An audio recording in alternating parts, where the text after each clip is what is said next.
How's it going? Morning. Today we're going to be reading some true crime daily cases because I know you guys love that. And reviewing some news videos, having some discussions about any of the cases that we watch. Glad you're here. Hope you're having a great day so far. I am having a wonderful Sunday. It's cold as fuck here though. Kind of wish it was a little bit warmer, but other than that, everything's been going great. A lot has been going on the last few weeks. Let me tell you, when it comes to the true crime world. I posted a video yesterday on my TikTok. It's a video I found. It's popped up on my For You page about Casey Anthony. Definitely check it out. I uploaded here to YouTube as well.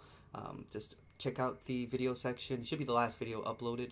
And it's some damning text messages between Casey Anthony and her mom. Let me tell you something. It's the same thing I said in the video. It's the same thing that you probably think as well. That woman did it. She did something to her daughter, and it's slowly being uncovered. But the reality is, the justice system failed that little girl. I think her name is Kaylee, and it's just the plot is continuously thickening, and there's just nothing that we can do about it or there's nothing the justice system can do anyway because they already found her not guilty, and the law says that you can't be tried for the same thing twice, especially after you've already received a verdict. So this is just ridiculous at this point. And the fact that she's wandering around, just living her life, and to this day, this little girl is dead. We have no concrete answers. Same thing as the JonBenet Ramsey case. Mind you, these are like famous cases. I mean, this happens all the time, but it's just these specific cases have gained a lot of notoriety with time. But yeah, I think everyone remembers living through the Casey Anthony case, and especially that moment when she was found not guilty. Ooh, that was a pretty intense moment. I think that the only thing I can compare to that was when OJ was being tried, and he got that not guilty too, and the whole country went up in arms. Same thing as Casey Anthony. I remember a lot of people being really pissed because it was obvious that there was just so much evidence against this person, and they found her not guilty. I remember reading that the jurors and even the judge was like confused as to how that ended up being the verdict for her, and that she was not guilty with all this evidence against her. But yeah, again, one of the not rare, but one of the moments in a bag full of them where the justice system just completely failed, and yeah, they let out a person that was obviously guilty with evidence against her, evidence still mounting against her, and there's nothing that can be done about it. So that's where we are. Check out that video. It's in the video section of YouTube. Like it if you like it, of course. Comment on it. Let me know what you think. Subscribe to my channel. You can share it out to your loved ones. Really quickly, before we jump into today's True Crime Daily cases, join the Discord. It's completely free. You can use the link that's in the description box, or if you're watching me on Twitch, how's it going? You can go into the About section, and you'll find a portion that's dedicated to the Discord. We watch horror movies, thrillers, crime movies, documentaries, a little bit of everything, trying to keep it as interesting as possible. If that's your cup of tea, if you like weird shit like aliens and horror mythology and weird history and stuff like that, that is the Discord server you want to join. Again, link is in the description box if you're watching me on YouTube. Facebook, it's in the description box as well, or in the About section of the page on Facebook. If you're watching me on Twitch, if you want to further support me, you can use your Amazon Prime. That would help me out immensely. I also have a Patreon. It's $1 a month. You get exclusive benefits when you become a member.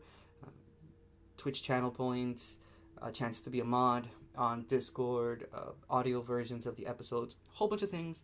Just check out that Patreon. It's patreon.com/KAS True Crime. For Discord, it's discord.com/KAS True Crime. So it's like it says right here, with the moniker at KAS True Crime. You can add me on Instagram. You can add me on TikTok. You can add me on Facebook. A little bit of everything. I'm everywhere. But specifically, Discord and Patreon, those are the best places to A, communicate with me through Discord, and B, also Patreon as well. You can communicate with me. There's like private messages and stuff. I do answer them. Just check it out again. It's patreon.com/KAS True Crime.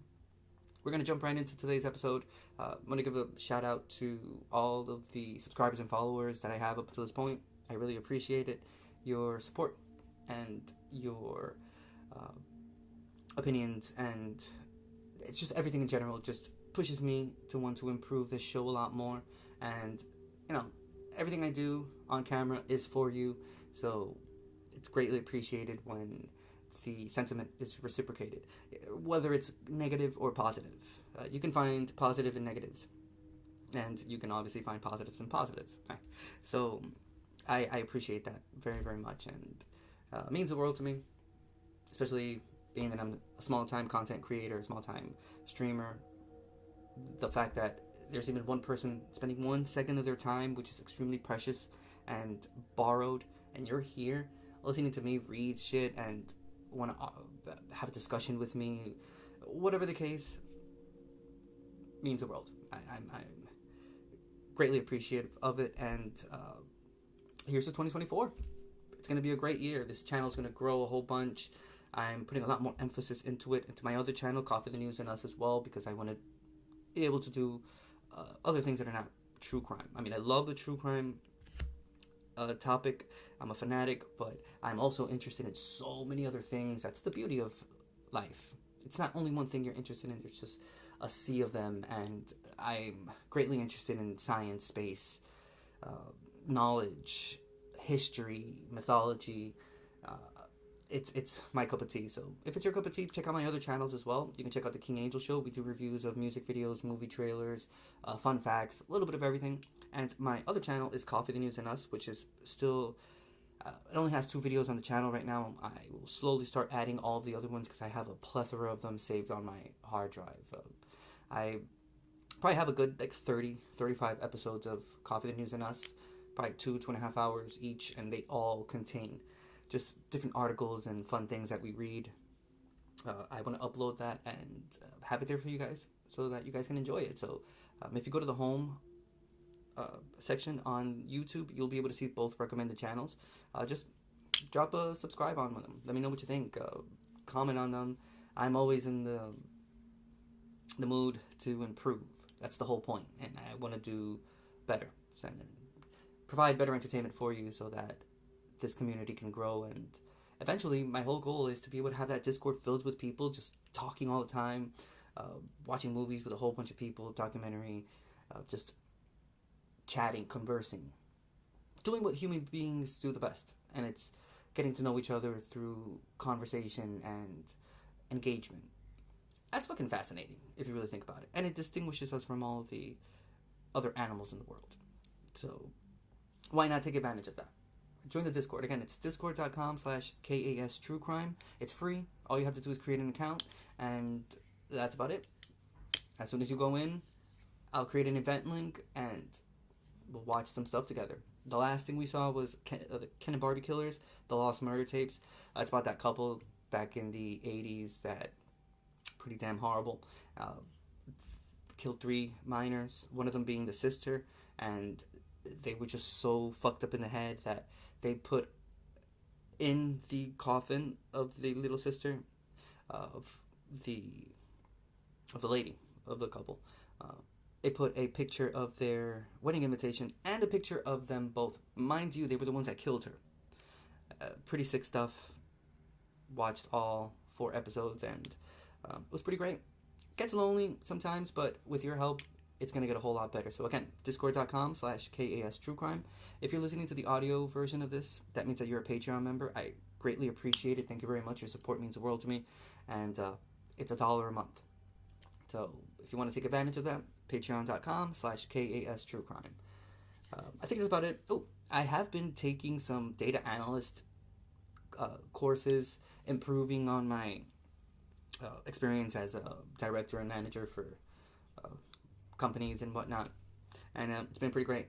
I'm not gonna lie. I have immersed myself in this whole data analyst world, Excel, R programming, bro, and this is unbelievable. And not so much to improve my skills and whatnot, add more things to my list, but it's just so fascinating. It's complicated enough to keep you on edge, but it's fascinating enough also to want to keep you glued to doing it and just having that freaking computer language experience. It's crazy. I have been doing it for the last 2 months, and it's been amazing. So I highly recommend. You know, the best investment that you can do is investing in yourself, whether it's through knowledge, whether it's through learning new things, learning new skills. I think the fascinating part of it is that we live in a time where there's just so much accessibility to knowledge. There's so many places that give free courses. You can take them online. You can take them at your pace. And to some people, it just, I don't know, I guess it rubs them the wrong way. They don't want to take advantage of it. They think it's dumb. But it's at your disposal. YouTube has so much knowledge on it that is completely free, that all you have to do is, I mean, monetarily free. You still have to invest the time in. And time equals currency in your own life.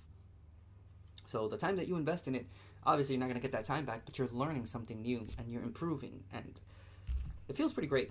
Plus, you're using the noggin a whole lot, and that keeps the noggin healthy. And my goal is to be able to get to the age of Judge Judy and still be as sharp and as bright as that woman. If you don't know this, I am a huge Judge Judy fan. It's like she's one of my inspirations in life. She's been for quite some time.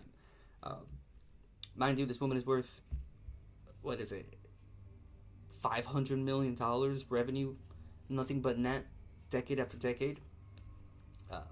Yeah, she's definitely one of my biggest inspirations in life. And the woman's 80-something years old, and her noggin is just like, obviously not as sharp as it would have been when she was 60, 55, but nonetheless, it comes to show that the more you input into the noggin, the healthier you're going to keep it. And with time, it's harder for you to,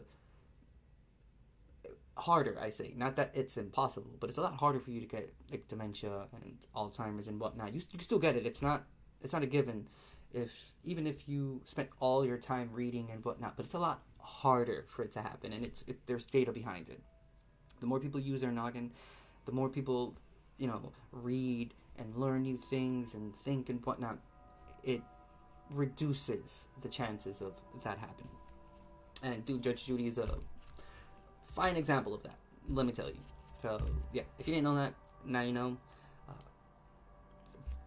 Again, the best investment you can do is investing in yourself, whether it's, again, learning something new, learning a new skill, adding to the skills that you already have, honing the skills that you have, making sure that you're solidifying it through certifications and whatnot, dude, that it holds weight in what you do.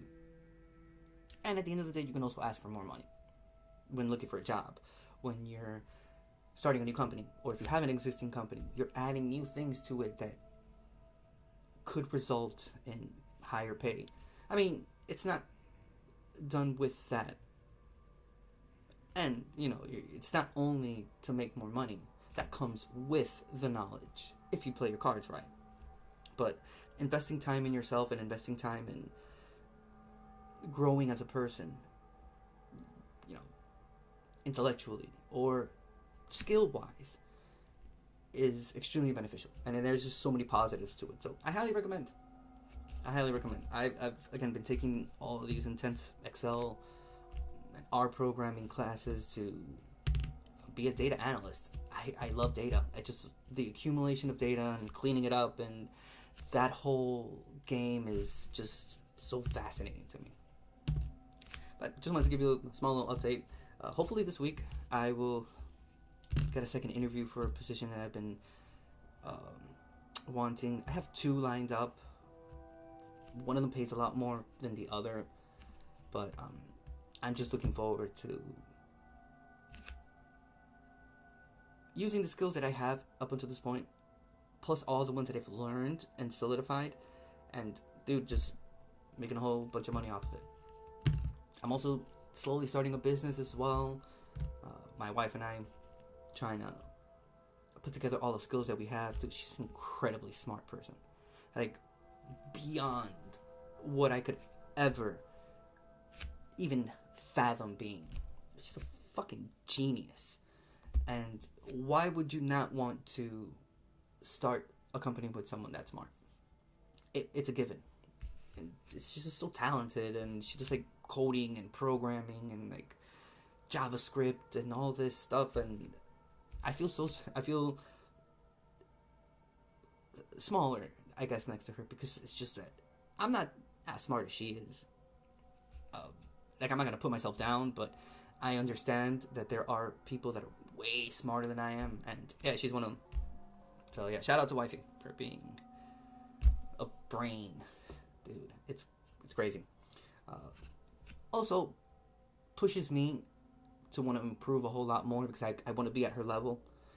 I know I can't be, because like I just mentioned, she's a genius, but I could try to at least emulate her and try to get as close to like her position as possible. And that's what I'm doing with all this data analysis, and just like learning how to program for extracting data and cleaning it up, making graphs and all this shit. Dude, it sounds so easy on paper, but it's pretty complicated. But it's worth the time invested into it, because I'm investing time in myself.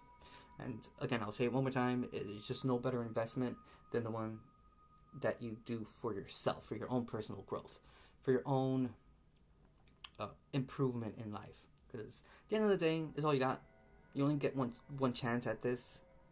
There is no one-ups. There is no extra life. We don't have that. You get the one life that you're living now, and every day that passes, every hour, every minute, it's just time that you're not going to get back. So why not invest that time in doing something that you actually like? And again, we live in this world where it's just so accessible to us. So I don't know. Let me know if you guys are interested. I can put some links here on chat. And there's just so many places. And it's anything that you want to learn about. You want to learn how to cook. You want to learn how to make specific recipes. You want to learn how to bake. You want to learn the history of baking. I don't know. The history of automobiles. Or how to fix vehicles at a basic level. The understanding. Dude, it's just information is there just right on your fingertips. All you have to do is grasp it. And that's it. And there's just a whole world of knowledge. Do you like religion? You could be a theologist. Go to school for that. You can take classes. You can further advance and kind of open your mind when it comes to, theology and stuff. It all depends on what you want. I only mention that because a lot of people are into religion. And yeah, they're practitioners of it, but you can also learn about the history of it. There's just so many things. Carpenting, lumberjacks, anything in the world you have to learn about. And the fact that we have such accessibility to be able to learn those things now, and it's right at our fingertips, is just so fucking amazing. And I implore you to take advantage of all these things that we have at our disposal now. It's worth it. I'm 100% telling you, it is 100% worth it, and you will feel so much better about yourself, because knowledge is power, and the more you know, the more power you have, and you can fucking feel it running through coursing through your veins, especially after you're done, like, understanding things. Like, when you have that moment of, yeah, like, I got it, especially when it's something complicated, and you just can't wrap your finger around it, but then it's just that one thing that just, like, makes everything fall into place, and it's like that moment. Oh, it's so great. It's such a great feeling. So again, just wanted to sidetrack here telling you this, but again, I will not stop saying it. Invest in yourself. You're worth it. You're worth every single minute of that investment, and what you're gonna get back from it is, dude, even bigger. I promise you that. Like, I fucking promise you. I wouldn't be saying it to you if it's not true. Now, we're gonna jump into our True Crime Daily case today. There's a whole bunch of... The first one that we're gonna read, bro. Just the title in and of itself is gonna cause you interest. But I will just really quickly run to the bathroom. I will be right back. I don't know why I drink water in the morning. I have no idea. I drink coffee and I drink water. I don't know why. But I'll be right back.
Sorry about that. Again, I don't know why I drank water. Hey, Bushlight, how are you today? Hope you're doing well. Good morning. Well, 9, 10, 11, 12. What? I don't know if it's still morning on your end, but it's 9:24 here. So, morning, afternoon to you. Hope you're having a great day. Hope you're having a great Sunday. All right, let's start off with this first one. True Crime Daily. I told you that this first case was gonna have a pretty interesting title to it. So, we're going to Missouri. Title says, woman sentenced for tying man to chair, waterboarding, and fatally beating him with bar of soap. True Crime Daily, published January 5th, 2024. And this is in Bollinger County. And it says, a woman pleaded guilty last month to beating a developmentally disabled man to death and leaving his body in a pond. Oh boy. The Bollinger County Sheriff's Office announced a judge sentenced Heather Watson to 25 years in prison after she entered the plea for the second-degree murder of Joshua Taylor. Her co-conspirator in the case, Joshua Proffer, was convicted of second-degree murder in November 2022. He is serving life in prison with the possibility of parole. On April 2nd, 2021, at 1:15 a.m., Bollinger County deputies received a call about an unresponsive male and responded to a home on Bollinger County Road 346. When they arrived, they found Taylor lying face up and partially submerged in a pond on the property. Deputies determined Taylor was deceased and noted he had bruises, abrasions, and other injuries on his face, as well as laceration marks on his forearm. Watson and Proffer lived at the residence where Taylor's body was found.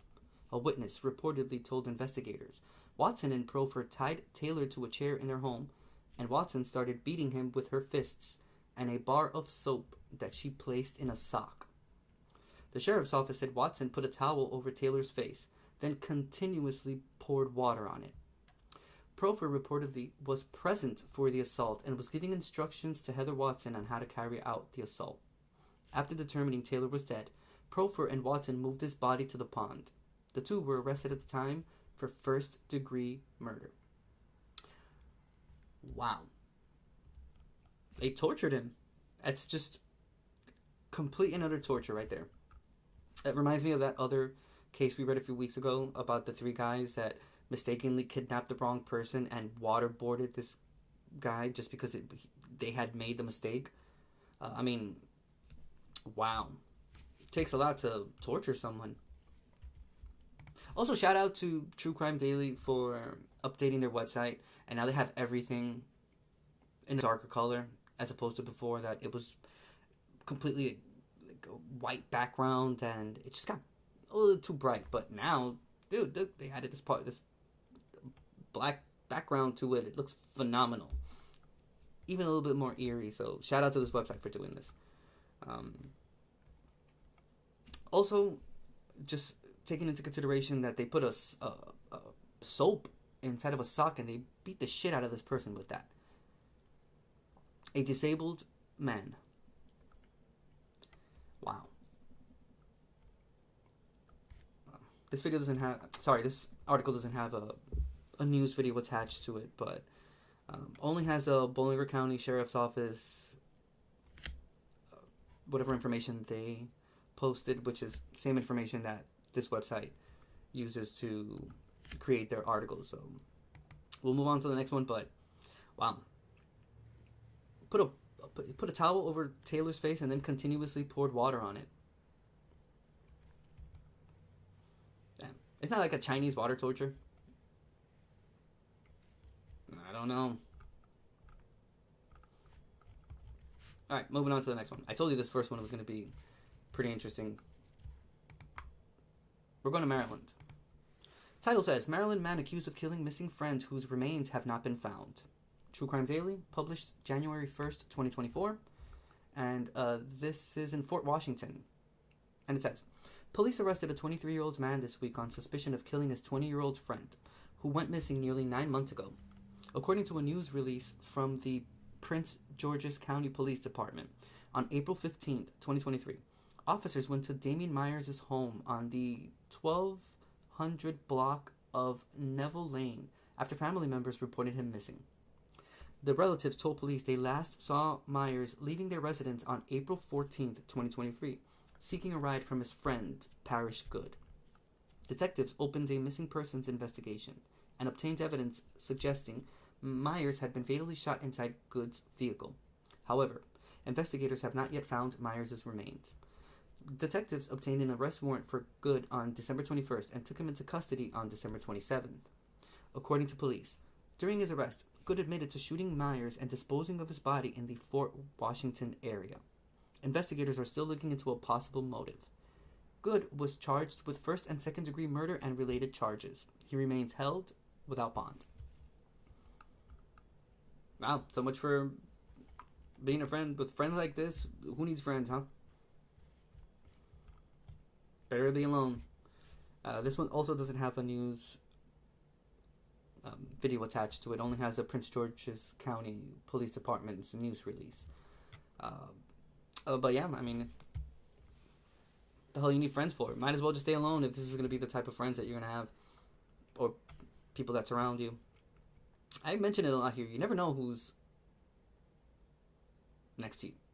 You never know who your neighbors are, or you know what weird past people have. Because there's this really old movie. Not really old. It's from the 90s. What is the name of that movie? Damn, I forgot. But it's Apt Pupil.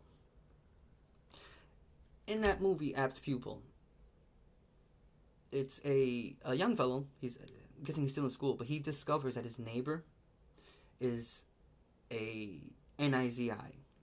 And he was like one of the top McDaddies in Germany during that time, and you know, it's later found out that he was living a secret life and whatnot, trying to make it seem like he had always lived in that town and whatnot. And at the end, you know, whatever. It's a 90s movie. If I'm spoiling it for you, then I apologize. You can still see it. I think the whole movie's on YouTube for free, so. But yeah, he ends up killing himself and whatnot. But that's like the whole thing. The whole premise of it is that you don't know who's living next to you, and this, the young man had been his neighbor for a good chunk of his life, and he just never knew that the person living next to them was an actual Nazi from, the Hitler's like friend group, like the whole, like the top generals and whatnot.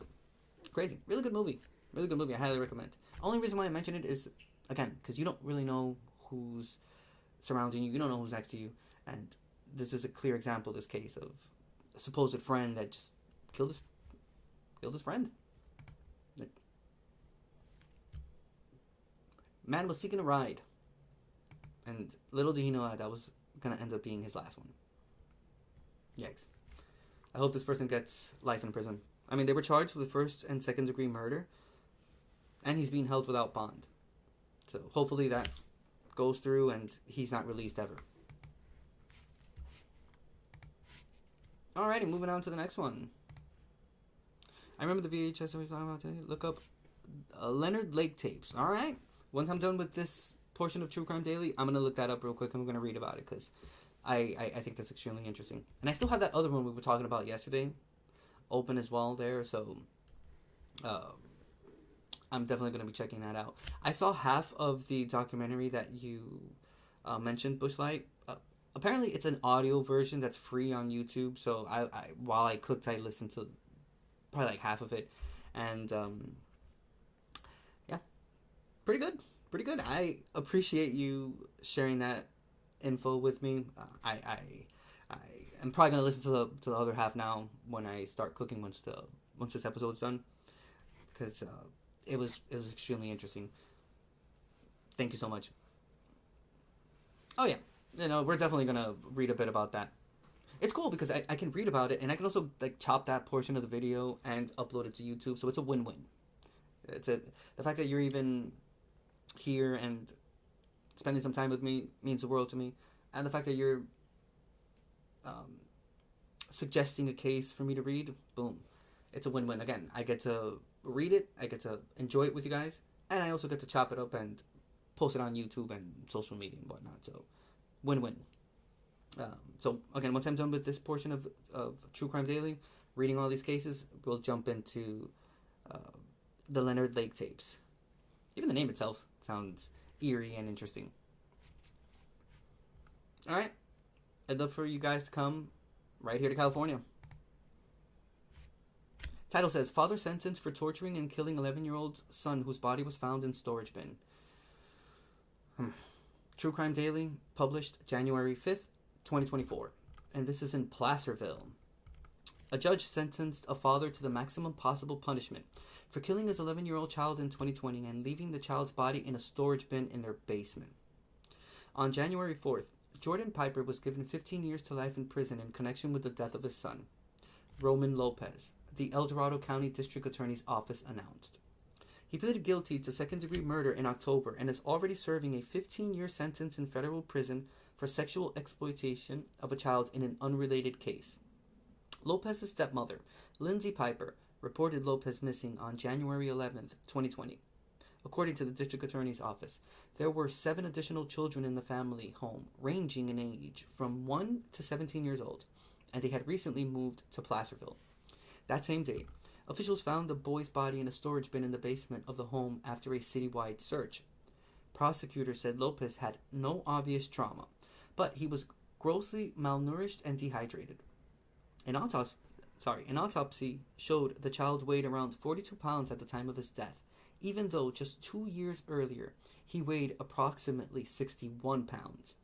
Further investigation revealed Lopez had not seen a doctor since he was 9 years old, according to the district attorney's office.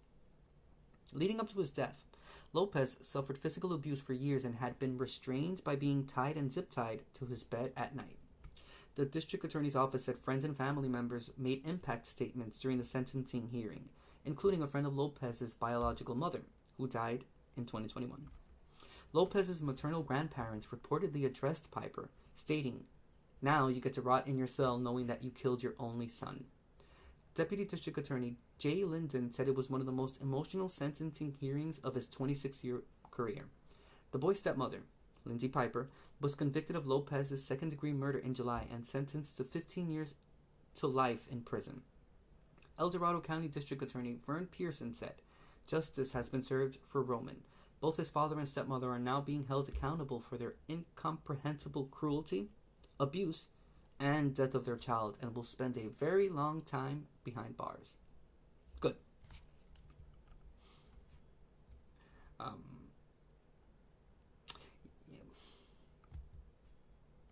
Wow, there were so many kids in the house. Unbelievable. There were 7 additional children in the home. Who knows what this guy did to all those kids? I mean, he had already pleaded guilty to second-degree murder, and he was already he's already in prison serving a 15-year sentence for sexual exploitation of a child in an unrelated case. And there were 7 other children in the house. So if it was not that same child, it was probably one of the other children that were being abused by this monster. Yikes.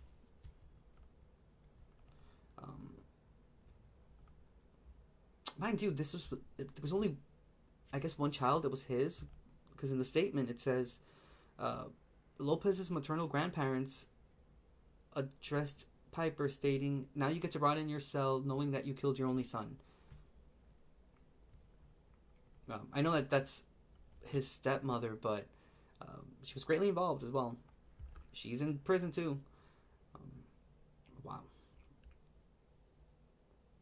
Grossly malnourished and dehydrated. You already know what I'm going to say about this. You know my problems with unfit parents having children. I don't know, man. You would think that there's just so much stuff that you have to do for other things in life that you would think that like one little small psychological test to able-bodied men and women that are planning to have children, they just one, anything that could address certain things that could come up. I feel like some parents, they just don't understand the gravity of what will happen to them if they do things to children. I mean, it's not a walk in the park. Even the children that we've seen cases here that survive those horrendous acts done by their parents, dude, they get charged pretty bad. Not all of them, but a lot of them get convicted and they spend a lot of time in jail. So not only is it the fact that these children are being raised without their parents because their parents are in jail because of all the horrendous things they did to them, but on top of that, what are you going to raise? Like, this person is just going to grow up to be a traumatized human being that's probably going to have to go through therapy their whole life. And therapy isn't cheap, because if it would at least be accessible to people and it would be at bare minimum covered by your health insurance, it's not. A lot of health insurances don't cover anything mental. So on top of all of the abuse that you have to go through, you also have to pay for your own things. That's why a lot of people don't seek therapy or think that therapy is inaccessible or it's just something that is for people that are going crazy or whatever. Dude, therapy works. And again, it not being as accessible to people it's only for the worst of them. Like, you need someone to talk to. I don't know, man. I'm a huge believer in therapy. I'm a huge believer in the processes that people go through that can be not so much healed, but can be, I don't know, faced better with therapy. And it's helped me. It's helped a lot of people that I know as well. Well, I mean, it depends. I know there's at least some insurances here in California don't cover mental health problems, or they will to a certain point. Um, my wife works with a psychiatrist, and he has like his own office and whatnot. And through the years, yeah, that's one of the biggest complaints that she has is having to get in touch with like healthcare providers to see if even bare minimum some of the medications that the doctor's patients take for anything mental, it's sometimes not even covered by insurance. And a lot of the times people have to pay like out of pocket for their own therapy sessions and whatnot. I can imagine some health insurances maybe do include it, or you have to pay like a bigger premium for them to be able to include mental health in it as well, but a good chunk of them they don't. I mean, we're talking about a healthcare system that has failed this country immensely. And yeah, any way you see it, it doesn't matter how you view the country, whether you see it from one perspective or the other, collectively we're all suffering under this healthcare system. It's a mess, and it's been a mess for quite some time, and it doesn't seem like there's anyone willing to address the problem. And I mean, I was trying to get insurance a few months ago, and I was trying to pay that out of pocket, and dude, it's like $600 for one person. Like, what is it, every 3 months? That is insane for healthcare. That on top of that, you have to pay like a deductible and whatnot for it to be able to even start. So I don't know. I don't know what's gonna happen. And again, it doesn't matter what party you're from. It doesn't matter, again, how you view this world, how you view this country. Again, it's a collective problem. We're all in this together. We're all suffering under this healthcare system. Whether you are blue, red, whether you're an independent, it doesn't really matter what political party you're in. It doesn't matter how where you are. Actually, it's even worse in some states than the other, because there's some states that just don't have a secure healthcare system at all. So it's a collective problem, and I don't think that anyone is interested in fixing it.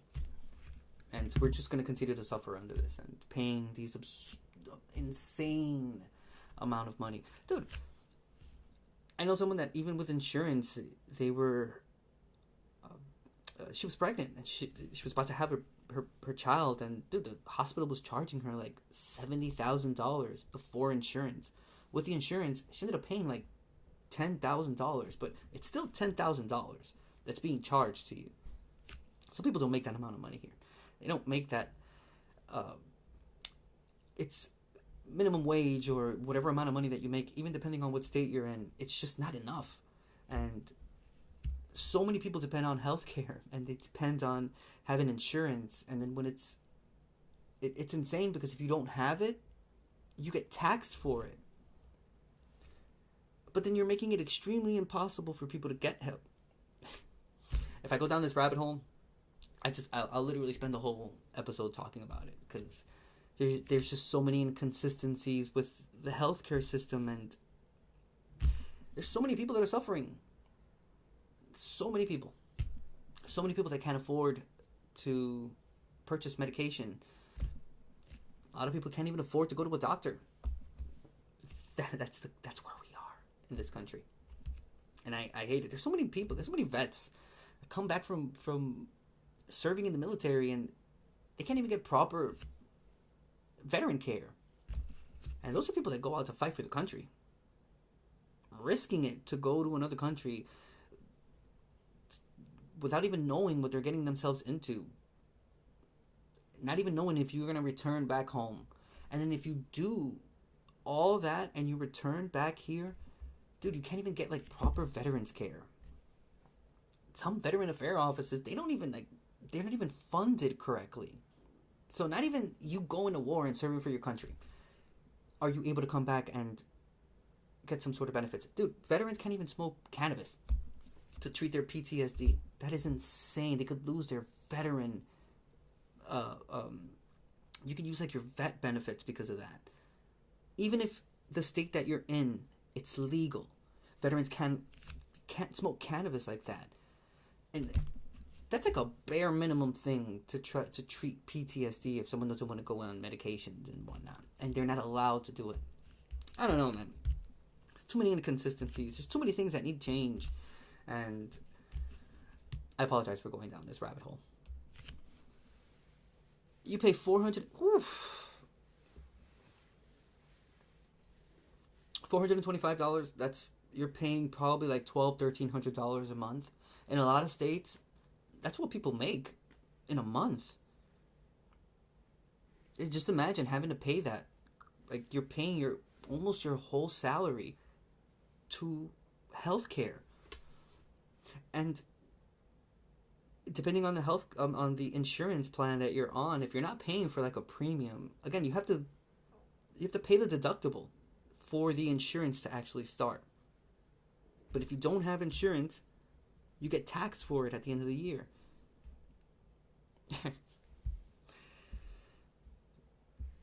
I'm gonna move on because I'm already feeling the anger rising on. Like, it's just, and it's not only, it's the veterans part that really gets to me. That's the part that really because you take that time to go and you're fighting for your country, and you come back and you have less than what you had when you left. Wasn't it like 2 or 3 weeks ago they shut off the suicide hotline for veterans? A suicide, you know how much PTSD veterans come back from? They come back from war when they get home. You know how many cases of veterans that come back and a loud noise causes them to experience PTSD, and some of them end up like homeless and stuff like that because they can't afford to pay for anything. So could you imagine going to war or like defending your country somewhere else, and you get back here and you're homeless? There's an episode of What Would You Do, and it's pretty old, but it's at a supermarket, and it's a veteran that goes in, and he's short on the money that he's paying to be able to get his groceries, and other people have to help. And while that's all nice and great, and you feel that because it's community, and it's empathy and admiration that fellow human beings feel for others, and they want to help. But the reality of the case is that is the reality for a lot of veterans that come back from war, and that is so sad. That's so sad. I don't know, man. That really grinds my gears. It really does. I feel like bare minimum that the country should do something for them. I mean, I guess it should be done for everyone, but come on, not even that.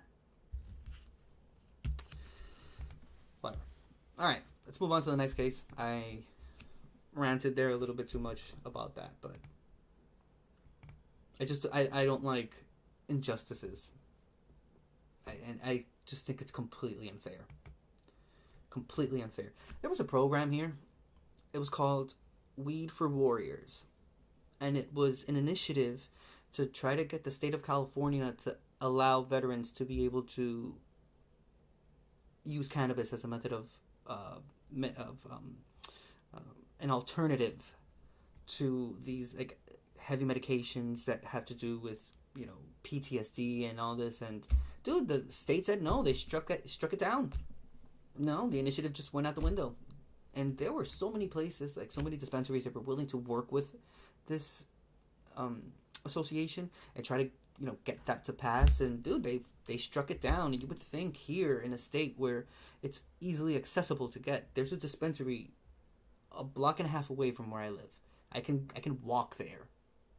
Yet there's these restrictions against people that actually need the plant. Hungry, happy, sleepy. That's it. And they can't even get that. So I don't know. Things need to change. Things need to change. There's too many inconsistencies. But nonetheless, we're going to continue here. Going to South Carolina now. The title says, South Carolina man accused of fatally striking missing woman in the head, dumping remains in another state. True Crime Daily, published January 4th, 2024. And this is in Oconee County. And it says, investigators discovered the remains of a missing woman this week and apprehended a 35-year-old man on suspicion of killing her and disposing of her body in North Carolina. On Friday, December 15th, the Oconee County Sheriff's Office responded to a home on North Lake Drive to perform a welfare check on Dustin Turpin after he allegedly made comments that he had killed an adult female. Once there, deputies observed Turpin in possession of a firearm, but they said there was no evidence of a crime. Turpin was transported to a hospital for further evaluation. On Tuesday, January 2nd, the Oconee County Sheriff's Office notified the Transylvania County Sheriff's Office about possible human remains in their jurisdiction in Sapphire, North Carolina. Transylvania County deputies and Oconee County investigators searched the vicinity of Sapphire and Whitewater, North Carolina, and discovered the remains later that day at around 9:30 p.m. Investigators believe the remains are those of 29-year-old Candace Adams, a missing woman out of Seneca, South Carolina. The Oconee County Sheriff's Office alleges Turpin fatally hit Adams in the head and disposed of her body. Prior to the alleged attack, Turpin had been convicted of a crime and subsequently isn't allowed to own a firearm. Turpin was arrested on charges of murder and possession of a firearm by a convicted felon. He was transported from Charleston County Detention Center to the Oconee County Detention Center, where he remains held. His bond has not yet been set. Well, he ratted on himself, huh? He made comments that he killed an adult female. He probably put it on social media, because I guess that's what people do now. They commit these crimes and they just post them online so people can see, thinking that no one is going to notice that you just literally admitted to committing a horrendous crime. I don't know. It's we were watching Crime Talk videos yesterday, and there was one specific case where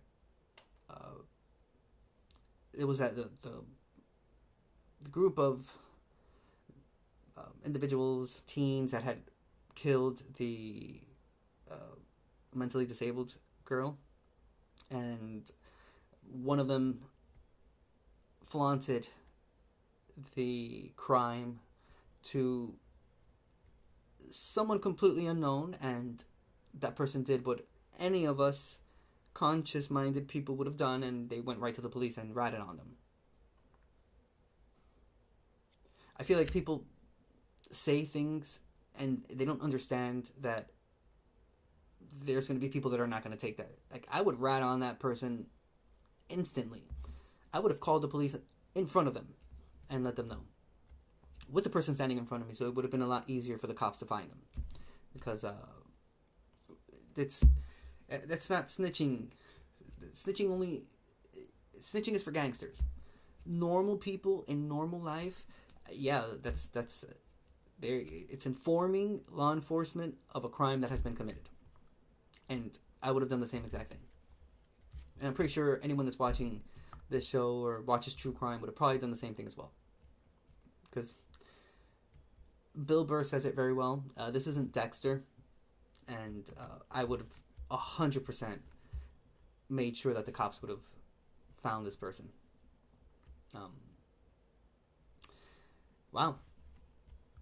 He wasn't even allowed to own a firearm, yet the way the person died was he fatally hit that person in the head. Could have been with the same firearm, could have been with any other blunt weapon, and disposed of this person's body. Interesting. This article doesn't have any news videos attached to it. I hope that's not a trend that I'm seeing now, because this is the third or fourth case that we've read. This is a fourth case, and it has not had a news video attached to it. So I hope that it's just that it's recent news and they don't have anything for it, as opposed to there not being videos at all. If that's the case, we'll check out some of the videos in the video section. Maybe they added it there and they're not adding it to the articles anymore, but who knows. We're going to Iowa now. It says, middle school student dead, several others injured after shooting at Iowa high school. Oh, yes. Okay. January 4th, 2024, True Crime Daily. And this is in Perry, Iowa. If you haven't heard of this, this has made the news quite a lot the last 2 or 3 days. But we'll read about the article anyway. So it says, several people were hurt and the suspected shooter is dead after gunfire broke out at a local high school early Thursday morning. Dallas County Sheriff Adam Infante said in an initial press conference, the first alert about an active shooter at Perry High School occurred at 7:37 a.m. Officers arrived within 7 minutes and found multiple victims injured. Infante said it was still unclear how many are injured or what the extent of the injuries are. The shooting took place before school started, which mitigated the number of victims. Infante said the suspect had been identified, but he declined to share additional information. He emphasized that there was no further danger to the public. The Associated Press reports the shooting occurred on the school's first day back from winter break. The suspected shooter is reportedly believed to have died from a self-inflicted gunshot wound. Many of the victims were reportedly transported to hospitals in Des Moines, which is about 40 miles from Perry. Wow. In an afternoon press conference, Mitch Mon-Fri with the Iowa Department of Public Safety identified the shooter as 17-year-old Dylan Butler. He was armed with a pump-action shotgun and small-caliber handgun. Mon-Fri said investigators believe Butler acted alone. Officials searched the school and reportedly found an improvised explosive device, but the Iowa State Fire Marshal and Bureau of Alcohol, Tobacco, and Firearms rendered the device safe. Butler reportedly posted on social media, around the time of the shooting. According to Mon-Fri, 6 people were injured in the shooting, not including Butler. One victim, a sixth grade student, died from their wounds. 4 of the other victims are students, and the last victim is a school administrator. Okay, let's see. This morning at approximately... Alright, so this is a 10 a.m. update from Perry High School. This was published 3 days ago. So we'll just quickly check out this video. And I think there's another one here as well from the Associated Press. We'll read that one too. Approximately 7:37 a.m., we had a Sears radio activation at the high school, which indicated an active shooter situation. An officer first arrived within 7 minutes of that activation and located multiple gunshot victims. We're still unclear of exactly how many are injured or what the extent of those are, but we're working on that right now. There is no further danger to the public. The community is safe. We're just now working backwards, trying to figure out everything that happened and make notifications.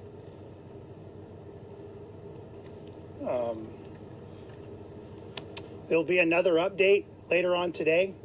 It's still very early. This happened at approximately 7:37 this morning. School didn't start yet, luckily, so there was very few students and faculty in the building, which I think contributed to a good outcome in that sense. But we'll have more information later on this afternoon. We will not be releasing any more information in the meantime. So please be patient with us so that we can talk with these victims and their families and try and figure out what happened. We won't be answering any questions today either, or right now. We'll let you know later on this afternoon what time we'll be meeting back with you again, and we hope to provide more detail then. Mind you, I mean, again, this was a 10 a.m. update. It happened at 7:37 a.m., so published 3 days ago. I'm guessing this was right after the fact. We'll see the other website that's on the article, and then what I'll do is I'll just go into the news section of Google, and we'll see any updated news about what's going on, and if there's any additional information that can be added to what we already know, or if there's any other new information that has come up that we don't know about. So can we just to be clear, you don't have a number of people who were injured in this? We're still working on that. Have you identified the shooter? Yes. What's their current status? Are they alive or? Oh, we'll get to that later on this afternoon. Can you confirm if the shooter was a student of the school? I can't confirm that right now. Can you confirm any death? but we already know that. Is there No, a not right now. reunification He died from a center self-inflicted for gunshot families wound. and students right now? Great point. The reunification center has already been established, and at most of those, I think all the kids have been reunified already. So we're good in that area. Thank you. Were there any faculty members that were hurt? I can't answer that question yet. Have you made any apprehensions or arrests? Can't answer that question yet either. We'll take no further questions at this time. We'll see you What's this the second afternoon. presser? Sorry, just want to make sure. I will let you know. We don't know. Iowa Department of Public Safety will push out a message as far as location and time of the next press conference. Okay. So if you go to the Iowa Department of Public Safety website, it'll be posted there probably Shortly after noon. Shortly after noon. Available? I'm sorry. Any surveillance video available? There's nothing more that we're going to be able thank to you. answer right now. We'll Thank be you. back. All right, so that press conference lasted That just guy in the back of the phone, he looked so out of place. several minutes there, and Adam Infante with the Dallas County Sheriff's Office giving us some information that when officers did arrive, multiple people were injured. They did not specify exactly how many and the severity of those injuries. We do know now that they have identified a suspect, but no word on the condition of that suspect as relative to their status right now. No further questions were offered up or were answered, but there were some offered up. Obviously, our own Kaylin Thompson asking a question there about the number of casualties, victims, but they would not. But they would not? Oh, boo.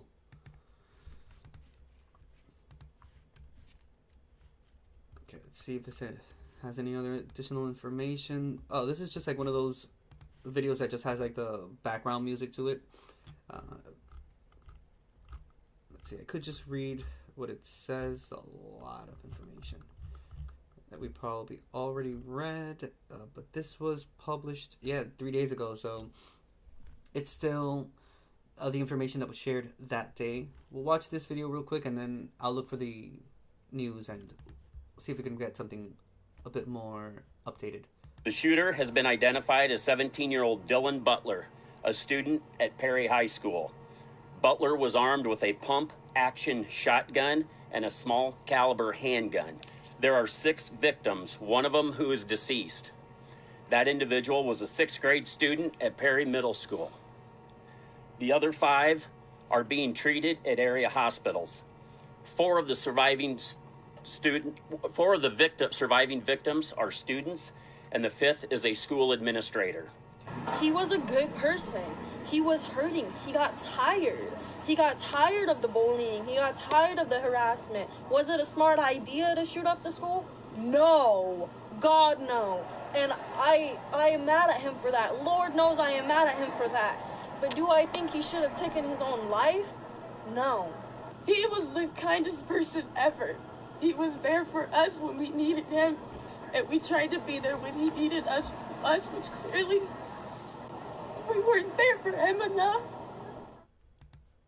Are you crazy? Girl, you must be losing your mind. But I understand her perspective, but I mean, I think you're viewing it very wrong. I don't know, maybe she's a little on the younger side. Not much experience, because viewing it from the point of view of someone that's been in this world for quite some time, even within all the bullying and all that, you should have reached out. Maybe you could have helped, but for it to get to this point, there was a lot more accumulated, and the hate that this kid probably felt for others That's the thing. I mean, yeah, he was probably a very good person. Who knows? But he was bullied. Okay, I get that part, but there's a thin line between dealing with something and taking it to the point where you're involving other people in your pain. Yeah, I understand that part, but immediately when his first thought was to grab a, mind you, a pump action shotgun. I mean, enough said with the weapon that he chose. Like, that's a hole that's going to be formed in a person. That's how big a blast from a shotgun is, let alone a pump action shotgun. I know only because 90% of the games that I played, the pump action shotgun is probably the best one in the game, and it's the one that causes the most damage. And I've heard people talk about it in real life as well, and yeah, it's a pretty powerful weapon. The moment that thought went into his head, anything else that came previous to that is completely obliterated, because now you're taking your pain that you should be dealing with and taking it out on others. We all hurt. We're all in pain. That doesn't give anyone the right to literally go into a school and shoot the school up.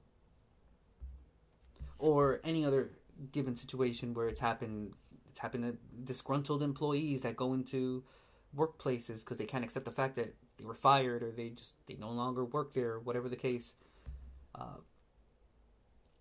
Injustices should be dealt with in a certain way, but once you cross that threshold of it hurting and potentially erasing from this world other people, then you could have been the best person in the world, and that means absolutely nothing. You could have been a saint, and that one, even that one thought, just completely demolishes any goodness that you had. And now that coward will be forever known as a coward that willingly went into a school to hurt other people. That's it. That's all I see. And it's very tragic that even within this heinous crime that was committed, there's actually people, I mean, that feel pity and sort of like some type of sympathy for him, when he probably didn't feel any sympathy at all for the people that he was shooting. So, I don't know.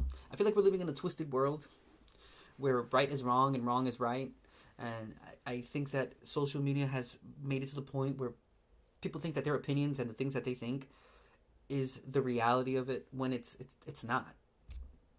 And as much as, I understand this person, they are grieving, they just went through this.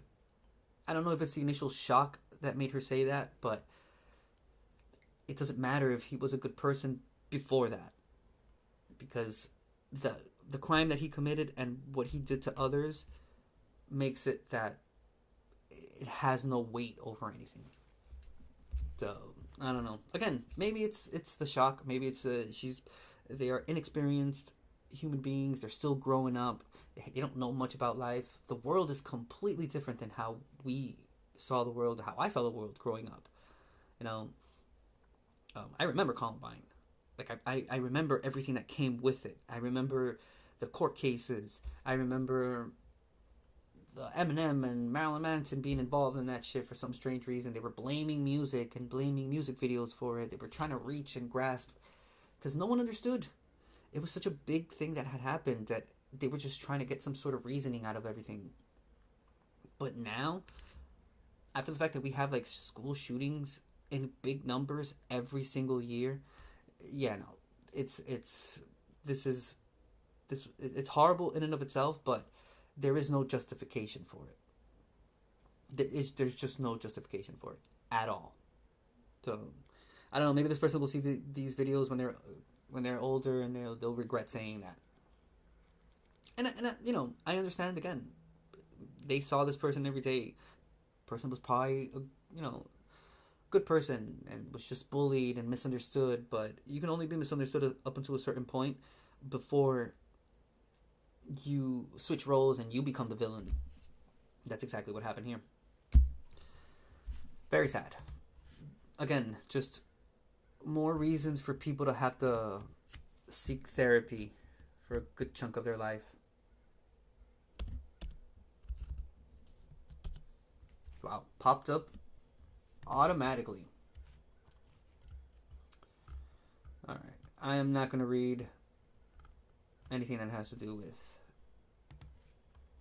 any politician's opinions about this. Okay, so this people.com article that we'll read is the top one right now. This was published 13 hours ago. It says 11-year-old killed in Iowa school shooting is identified while principal remains in critical condition. Okay, so I guess the principal was the school administrator they were talking about that was also shot. Okay, so it says Perry High School's principal was shot multiple times after trying to protect students during the January 4th shootings, authorities said. Okay, so the 6th grade student that was killed was identified as 11-year-old Amir Joliffe. It was determined his death was caused by 3 gunshot wounds from the shooter. We already know the shooter's name, Dylan Butler. He died by suicide, a self-inflicted gunshot wound. The high school's principal, 2 more staff members, and 4 students were also injured during the shooting, which started in the cafeteria before class started that Wednesday around 7:30 a.m.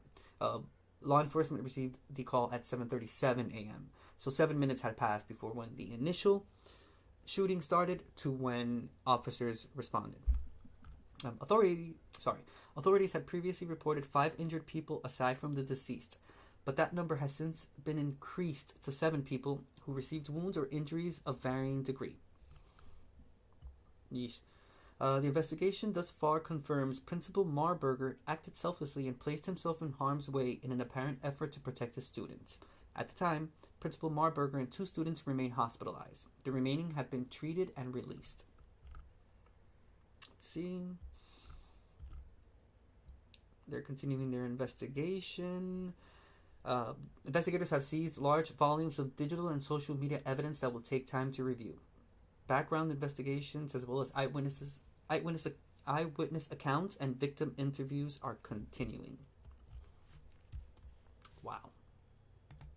11-year-old, huh? Whole life ahead of him. Whole life. Wow. Worst part is that we for sure will read another one. And another one, and another one, and another one, and I don't know, are we just growing numb to this? Is it that it's just so common that we're just not even like feeling anything about it? I feel like after Sandy Hook, everyone just stopped caring as much for these situations happening as they say they do. I don't know. It's continued. Uvalde. That's in the past now. People don't even talk about that one anymore. That was, I mean, and it's just on and on. It's continuously. I fear that we're gonna get to the point where we're just gonna hear about it and people are just gonna brush it off, like just a normal occurrence that happens. And that's why I say that it's so difficult to be a kid now. It's so difficult to grow up and just be. No, I was a kid, dude, and I was a kid. I was a child. I didn't have to worry about any of these things.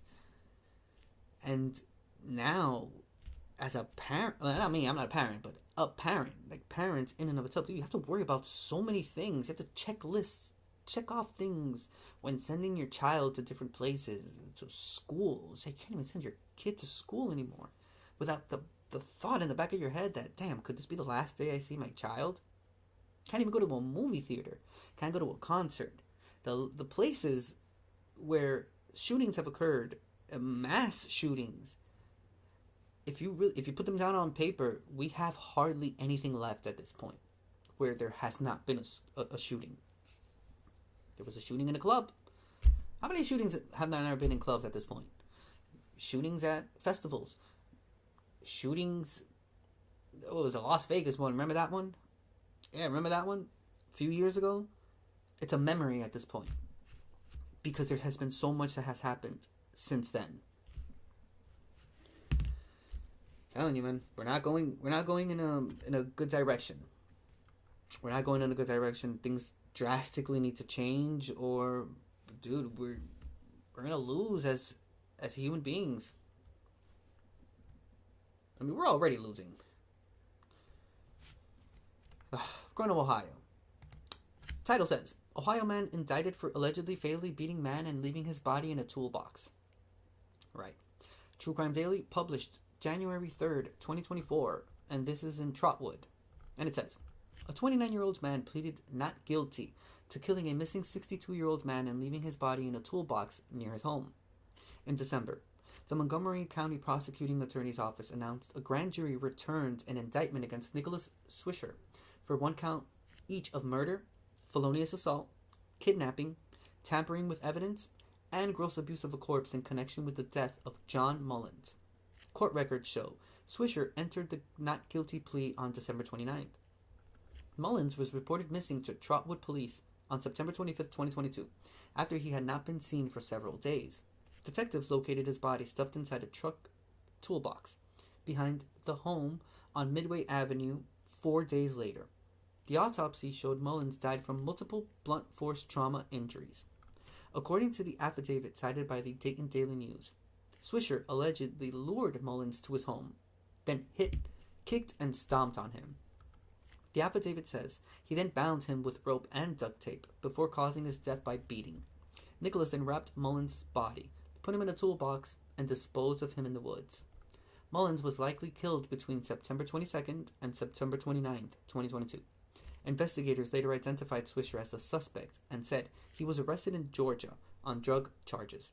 He was later extradited back to Ohio. The same day he got charged, Swisher was arrested for allegedly stealing a U-Haul truck and crashing with another driver during a police pursuit. Swisher is in custody at the Montgomery County Jail with bond set at $1 million. Do we have any videos? Okay. You have something from the Dayton Daily News. Let's see what they have to say. Maybe they have a video. No, this is just a picture of him. Okay, so I'm guessing this is where the body was found. So, see that little red point right there? That's where the body was found. Let's see, so Swisher was apprehended December 12th as a result of Trotwood police investigation into a robbery reported around 4:30 a.m. in the 6900 block of West 3rd Street. Happened the same day Swisher was formally charged in Mullins' death. Let's see. I'm guessing this red point here is where the U-Haul truck crashed, which is how the police found him. Okay, there was a... okay, so they impacted an SUV head on. There was a 38-year-old woman driving the SUV. She was in a 2010 Dodge Journey, and she suffered serious injuries. She had two passengers, girls aged 16 and 17. They were not injured, the report stated. Swisher ran away but was quickly apprehended by police. He had two passengers with him, two men, one 48, one 61-year-old. They were not injured, but they were detained and released because police determined they were not involved in the crimes.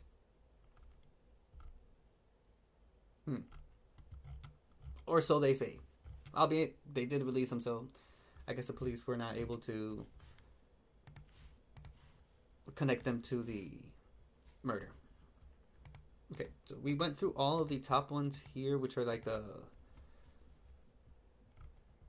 main focuses of the website. We will move on to another one. We're going to Florida.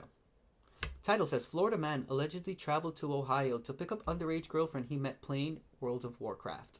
True Crime Daily, published January 5th, 2024.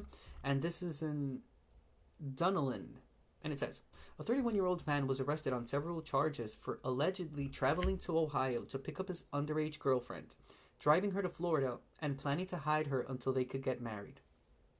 According to the Marion County Sheriff's Office, on Wednesday, January 3rd, an FBI agent contacted a Marion County detective regarding a missing child case out of Ohio. FBI agents reportedly learned the missing teen's World of Warcraft account had been accessed from an address in Dunellen. Investigators traced the location to Thomas Ebersol's house and said he also logged into his gaming profile from the same address. Law enforcement went to Ebersol's home, and he allegedly initially said he did not know the teen. During further questioning, he admitted to picking up the teen from her home in Ohio and driving her back to Florida. He reportedly stated he was in a romantic relationship with the juvenile victim and was going to hide her in his home, with plans for her to become his wife. Investigators obtained messages between Ebersol and the victim, which the sheriff's office said further outlined his plans to meet the victim in Ohio and engage in sexual activity, despite knowing that he was committing a crime. Ebersol was arrested on charges of traveling to meet a minor to engage in sexual activity, interfering with child custody, and sheltering an unmarried minor. According to Ebersol's arrest affidavit, shared by Law and Crime, Ebersol and the teen call each other pet names, including Darling, Baby Girl, Little Wolf, Babe, and others. They also texted each other ILY, which means I love you, and ILYSM, which is I love you so much. Ebersol reportedly admitted to officials that he kissed the teen girl in his car, but not much in his house. Ebersol had hickeys on his neck that he said the victim gave to him. The affidavit alleges the two texted and joked about the relationship being a crime and how Ebersol knew the girl was only 16 years old. Ebersol does not have any prior criminal history, according to the affidavit. Ebersol was booked into the Marion County Jail and is being held without bond. This is quite disgusting. There's actually a video on YouTube. You know, there's these groups of people, depending on what state that you're in. There's one in Colorado. There's one here in California. There's one in, I think it's Idaho, Kansas. There's groups of men that they pose as teenagers online to catch these pedophiles. And one case that I saw, and I saw it on YouTube, was this guy that they ended up having to call the cops on him, and they had to arrest him because he lived in another state, but he became so obsessed with a minor, but like obsessed, he went to her house and he would just stand outside of her house to try to see if he can see her. Mind you, this was like a 6-7-year-old. They're sick in the fucking head. I'm glad that they arrested that dude. But again, and I'll share the same story I shared yesterday, and I've said it before here. Dude, when my wife and I moved up to the mountains in California, and we looked up the town on the local law enforcement's website, on a map, it looked like a Christmas tree with red dots all over the town with the sheer amount of people that had committed crimes against minors, like sexual crimes. It's pretty fucking disgusting. And on top of that, traumatizing. And also not very smart, because the law is pretty clear. They joked about the relationship that they had, but you're an adult. It's your responsibility as an adult to cut that shit, nip it in the bud. No. Yet, all these fucking disgusting men, they go to great lengths, and they seem to forget that there's many reasons for them to end up in jail because of what they're doing. Those same guys that pose online, they don't say the amount of depravities that these guys text these supposed underage girls, because their videos would get banned on YouTube. Just how bad it is. So, this is a clear example of a groomer that found a victim online and was grooming this child for a heinous reason. I mean, he was going to abduct her and keep her basically as a prisoner in his home until she was old enough to marry him. That's how sick in the head this fucker is. My personal opinion, and I know that's never going to happen, albeit he will suffer in jail, but I don't know, some countries chop genitals off. Should we do that here? I don't know, maybe. Maybe you do it once and all this would stop at some point because they don't want to get their dicks chopped off. Something has to happen. But he's being held without bond, but we've already read many cases here of guys that have done shit to children and they get away with it. Women that have done stuff with kids and they get away with it. And they're celebrated, and they make documentaries about them, and movies, and Lifetime TV shows and shit, Lifetime specials, and Hallmark movies and shit, and again, we are living in very weird times where right is wrong and wrong is right. I hope this man is not released. I hope there isn't a judge that lessens his crimes and he's able to get out. That's another thing. A lot of judges tend to dismiss cases or not take it any further for like the dumbest reasons, and these people they're just released again. It's a problem. For example, we have in San Francisco here all of these robberies and all the carjackings and shit. They get arrested, but the judges, they just let them go, and then they'll get rearrested, and the judges let them go. So it's not that law enforcement isn't doing their job. It's that the people making the decisions as to whether these people should be kept in jail or not, they're the ones choosing to let these people go for some strange reason. When, if you really think about it, taxpayer money is what's used to be able to maintain prisons for the most part. So how about you ask taxpayers, hey, what do you think we should do? And I'm pretty sure taxpayers would say, nah, keep him in jail. Leave him in there for a little longer. That way there can be some sort of reform. But if people don't pay for their actions and there's no sort of responsibility, they're just going to do it again and again. I mean, it's to the point where they're making like decoys in San Francisco to be able to catch people stealing. And they still do it. They'll steal it, they throw the decoy away, and they go and they do it again and again. And they're arrested and they're released. And they're arrested and they're released. So what are we doing? What is my taxpayer money being used for if it's not to keep criminals in jail? Who's stealing my money? Who's stealing our money? What is happening? What is happening? What for real? And there's a bunch of people that's why they criticize San Francisco so much. And people think that it's like a lawless city. It's not that it's lawless. It's that law enforcement is putting people in jail, but the judges and these lawyers, they are just able to get these people released. Repeat offenders doing the same shit over and over and over again. Dude, there's people that sleep. They'll park their cars at the end of the day when they're going into sleep, going back into their homes, and they leave like the trunk open with all the windows down so that robbers can see that there's nothing in the vehicle. It's already been robbed. Please don't steal my shit again. Could you imagine sleeping with your trunk open and all your windows down?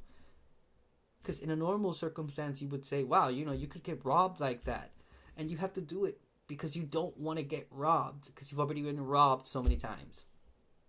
And they keep letting them out. I don't know. A lot of people like to complain about law enforcement, but the judicial system in this country needs a revamp as well. Need to step it up, because this is ridiculous. And again, it's taxpayer money. Because if you would tell me that we're not funding that at all, I could give you that. Okay, fine. Just do whatever you want. But we pay for that.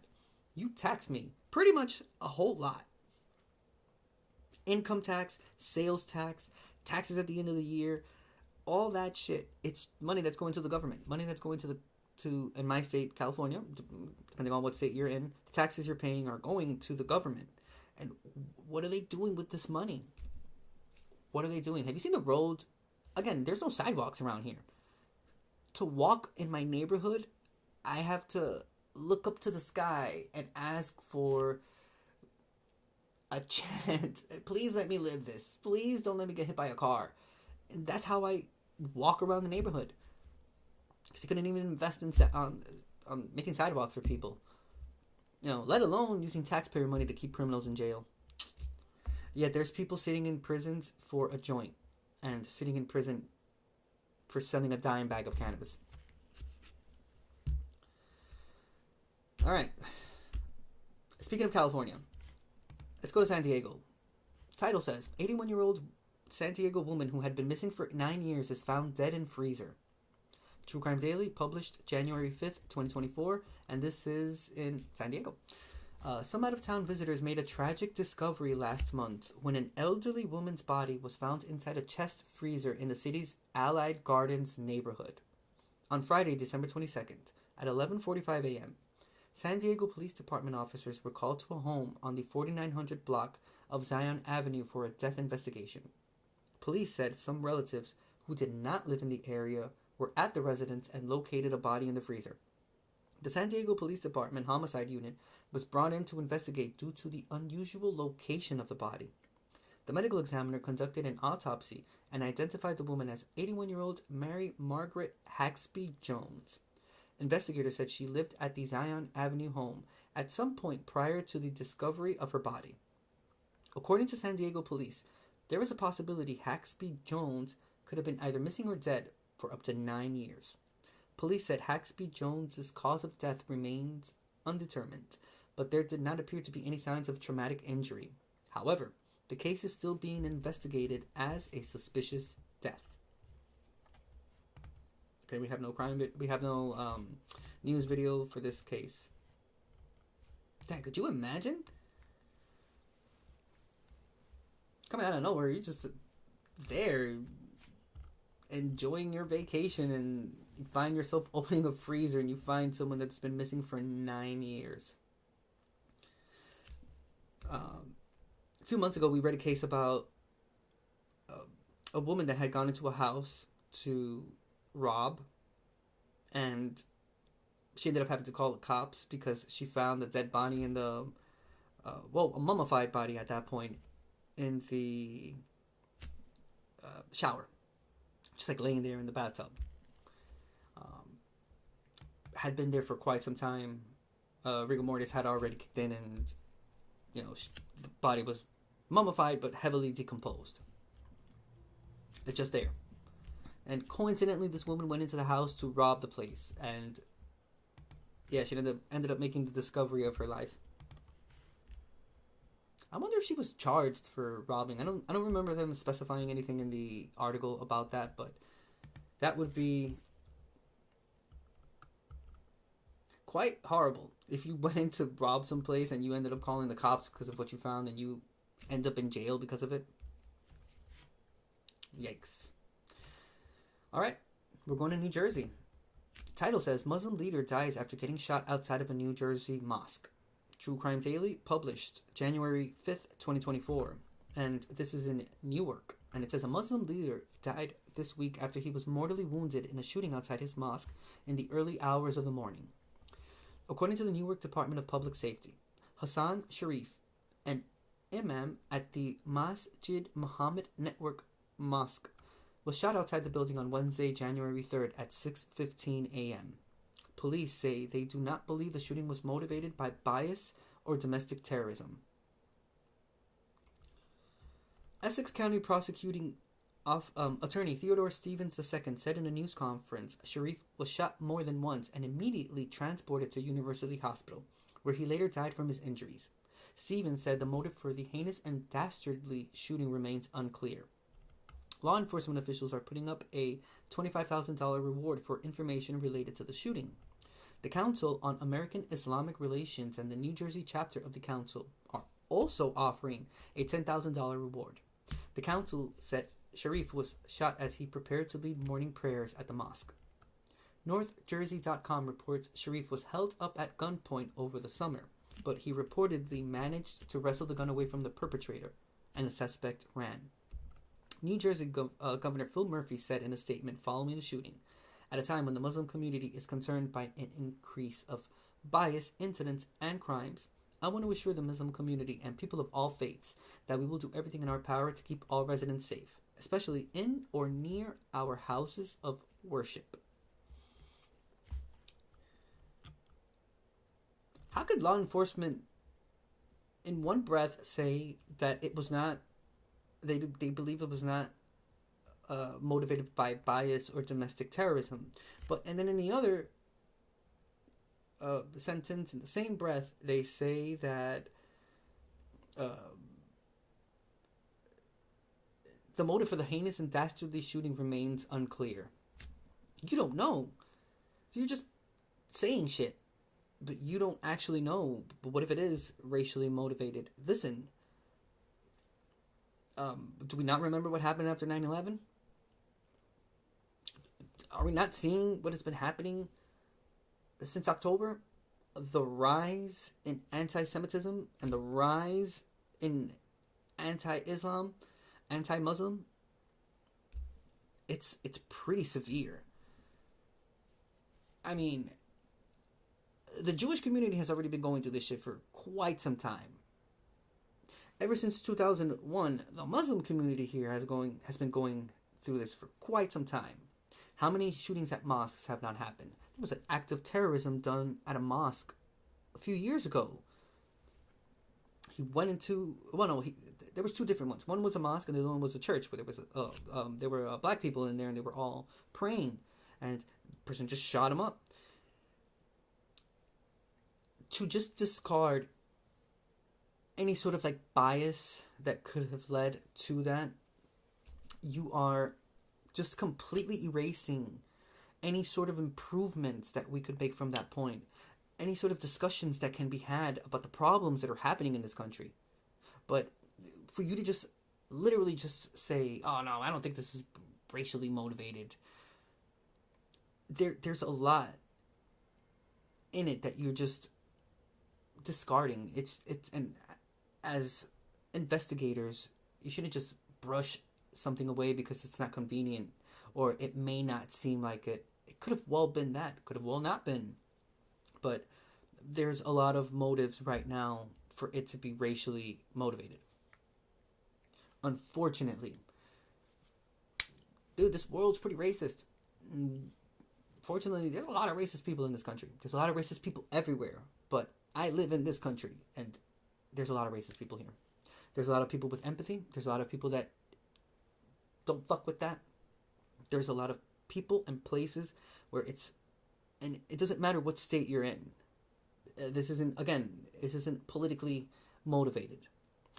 It doesn't matter what state you're in. There's always going to be good and bad people. And the good people that are there are going to be empathetic people that are accepting of others, regardless of where you come from. But unfortunately, there's other people that are not like that and that don't see it in that way. Again, just as much as this could have been racially motivated, that it could have not been racially motivated, there's clear indications that, what it could have been. It could have been, well, they already tried doing it once. He wrestled the perpetrator and took the gun away from him. Who knows if that same person went back to try to finish the job, and did. Coincidentally, it was a Muslim leader that was going to start, he was in a mosque and he was going to start his morning prayer. That is the equivalent of a priest starting getting ready for morning mass. That is the equivalent of a pastor getting ready for morning service. It's the same thing. It's the equivalent on all ends. So if we were to just change the name from a Muslim leader and, I don't know, a Christian leader, it should be the same reaction because it's a human being that has been killed. A lot of people don't see it that way. And unfortunately, and ever since October specifically, it's shameful how just side picking everyone has become, and there's so many innocent people that are fucking dying and are suffering because of this that don't have anything to do with anything. Innocent people in this country that don't have anything to do with anything and are being like persecuted and killed and shit. And you say that they don't believe that it's racially motivated? I don't know, man. It's pretty sad. This is from the NorthJersey.com website. I'm going to take the ad blocker off of this so that we can watch this video real quick. Title says, Imam dies after being shot outside Newark Mosque after morning prayers.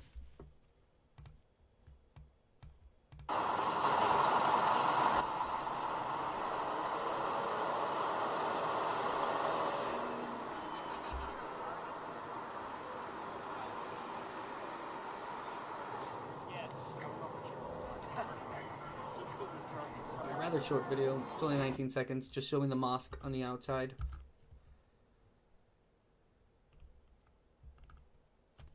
Dude, these are all images.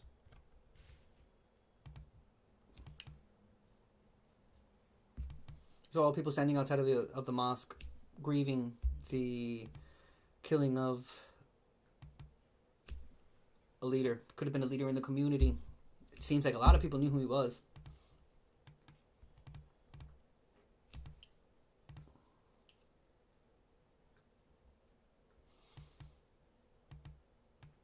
Yeah, this is where we are in the country. Like, this is, and it's happening with a lot more frequency. And I attribute it a lot to the rise of social media and the fact that now anyone can have an opinion about anything, and there are people that just fall for that. There's so much hate. So much hate towards other people.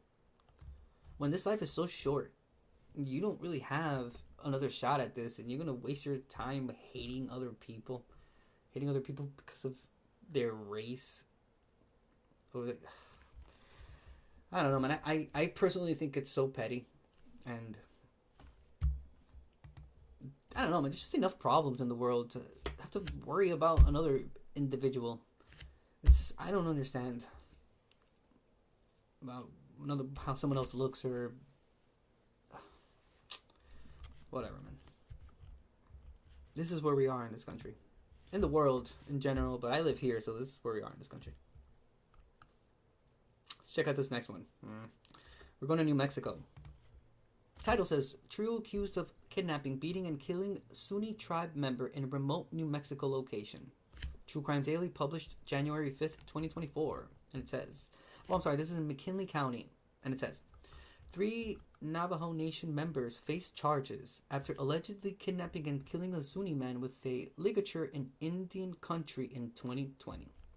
According to the U.S. Attorney's Office for the District of New Mexico, between February 6th and February 15th, 2020, 44-year-old Camille Damon and 40-year-old Ronald Balone of New Mexico and 38-year-old Tyran Begay of Arizona allegedly kidnapped the victim, then brought the man to a remote location near Smith Lake, New Mexico.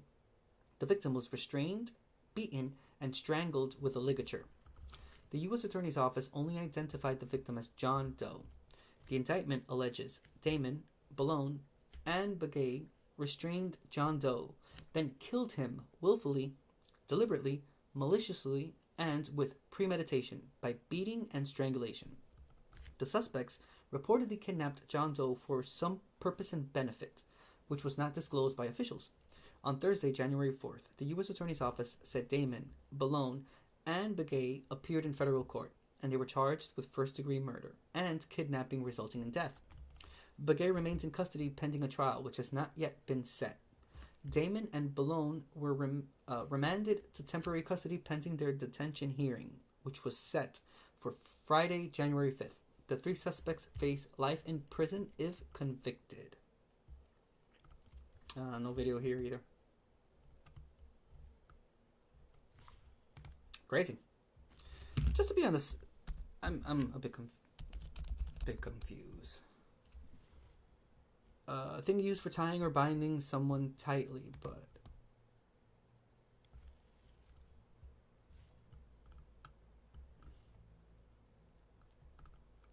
so string or rope, I guess. They're not really specific. It says here, a thing used for tying or binding something tightly. Bind or connect with a ligature. Yeah, so I'm guessing it's rope. Something that unites or connects, bonds, having no ligature of race or family affection to bind them together. The action of binding or tying. Gotcha. Yeesh. Alright, moving on. We're going to Mississippi. Title says, man pleads guilty to fatally stabbing father and attacking girlfriend, her daughter, in a drunken rage. True Crime Daily, published January 5th, 2024, and this is in South Haven. And it says, a 46-year-old man will spend 45 years in prison for fatally stabbing his father and attacking his live-in girlfriend and her daughter in 2021. DeSoto County District Attorney Matthew Barton announced January 3rd that Keith Tucker pleaded guilty to the murder of his father, 86-year-old Charles Tucker.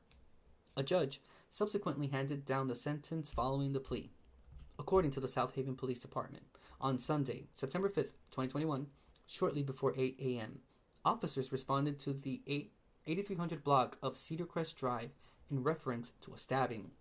Police found one deceased victim at the scene and transported another victim to a hospital in critical condition. Police arrested Tucker at the scene on 1 count of murder and 2 counts of attempted murder. He was booked into the DeSoto County Jail. Barton said Tucker, in an alcohol-induced rage, killed his father by stabbing him with a knife multiple times in the abdomen and neck. Tucker then turned his violence toward his live-in girlfriend and her daughter. In a statement, Barton added, while nothing we do can remedy the harm that he caused, I hope this result will provide the family the strength needed to press forward. There is no place in our society for this kind of evil. That is true. So there's just one deceased victim. The other 2 are in a hospital in critical condition. Again, this was an alcohol-induced rage. He killed his father by stabbing him with a knife multiple times in the abdomen and neck. And then he wanted to do the same to his live-in girlfriend and her daughter. Killed his father, huh? Yikes. They gave him 45 years, so he will be about 92 when he's released, which probably means that he's going to die in jail. Good for him. Good for him. I hope he stay there. This one has no news video as well.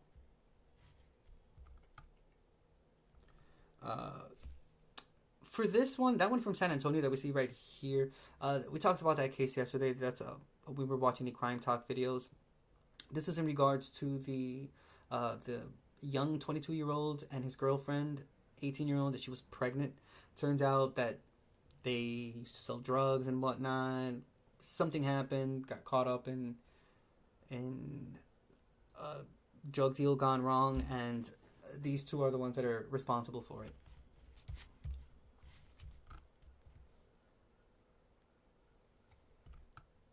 Okay, we already read this one. Okay, we read that one from South Carolina. Alright, let's go to Georgia. Title says, 18-year-old's mother found dead at Atlanta area house party.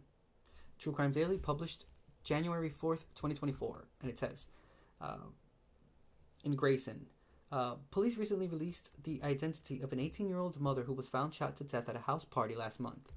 According to the Gwinnett County Police Department, on December 29th, shortly after 1 a.m., officers responded to a home on Chance Lane to a report of a person shot and discovered what appeared to be a house party. They cleared the residence and found the victim, who was later identified as Shania Green.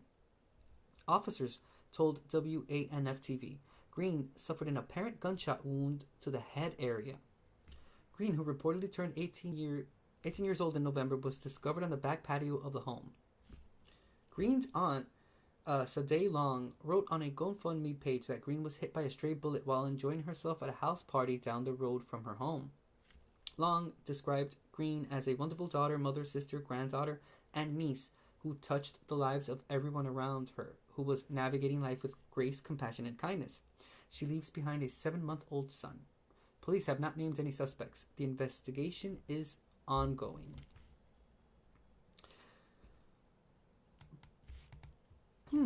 But she was found in the patio of the home, which means someone moved her there. Or no one saw what happened? Was it everyone's involved in this? There were other people at that party. No one realized what happened? No one called the cops? I don't understand. They responded. Well, I guess someone did end up calling the police, and they reported that someone had been shot at this house party. But she was just sitting in the patio area. They didn't even... I don't understand. There's no one saw it. No one could say that so-and-so did this. I don't know. I feel like someone's hiding information. Again, not necessarily going to say it was done on purpose, but someone knows something. Someone knows who did this, and they just have not confessed to it yet. But I have a feeling that out of all those people, the way I see it, in a group of people, there's always that one or two people that will not go with the flow of everything else. And those are normally the people that let law enforcement know about things that have happened that other people are trying to keep secret. So I'm pretty sure someone is going to come up and tell police who did this. Let's watch this quick video. This is from Atlanta News First. Police identify 18-year-old found dead at Gwinnett County house party. And that breaking news right now at noon, Gwinnett County Police releasing the identity of an 18-year-old woman who was found dead last week at a house party. Officers found the body of Shania Green from Lawrenceville early Friday morning at a house in Grayson. Now, they say she was shot in the head, and police have still not identified any suspects in Green's death. But if you have any information, you are urged to give them a call. Ruston Police. Wow. So many people there. No one saw anything. Neighbors told Atlanta News First they heard a series of gunshots around 1 a.m. One neighbor provided Atlanta News First with cell phone video showing dozens of young adults running out of the house and into cars after the gunfire. Gotcha. I heard gunshots around 1:15 in the morning, and then when I looked out the window, I saw a bunch of kids trying to get into their cars and leave the subdivision. She said the homeowner, Atlanta News First was able to talk with a family member of the homeowner. Listen to this. She said the homeowner was not in town during the party, hosted by the homeowner's son. Everyone heard the shots, and they left running out. So, okay, it wasn't what I said before. It wasn't that they were just people there at the party, and they just saw what happened, and no one said anything. It happened. Everyone left. It was a whole commotion, and yeah, someone in that crowd that ran out was the perpetrator of this crime. Maybe not necessarily they were trying to shoot this person specifically, but there was, I could only imagine, an altercation between two people. One person took out a gun, shot, and this poor individual was the person struck and is now dead. Wow.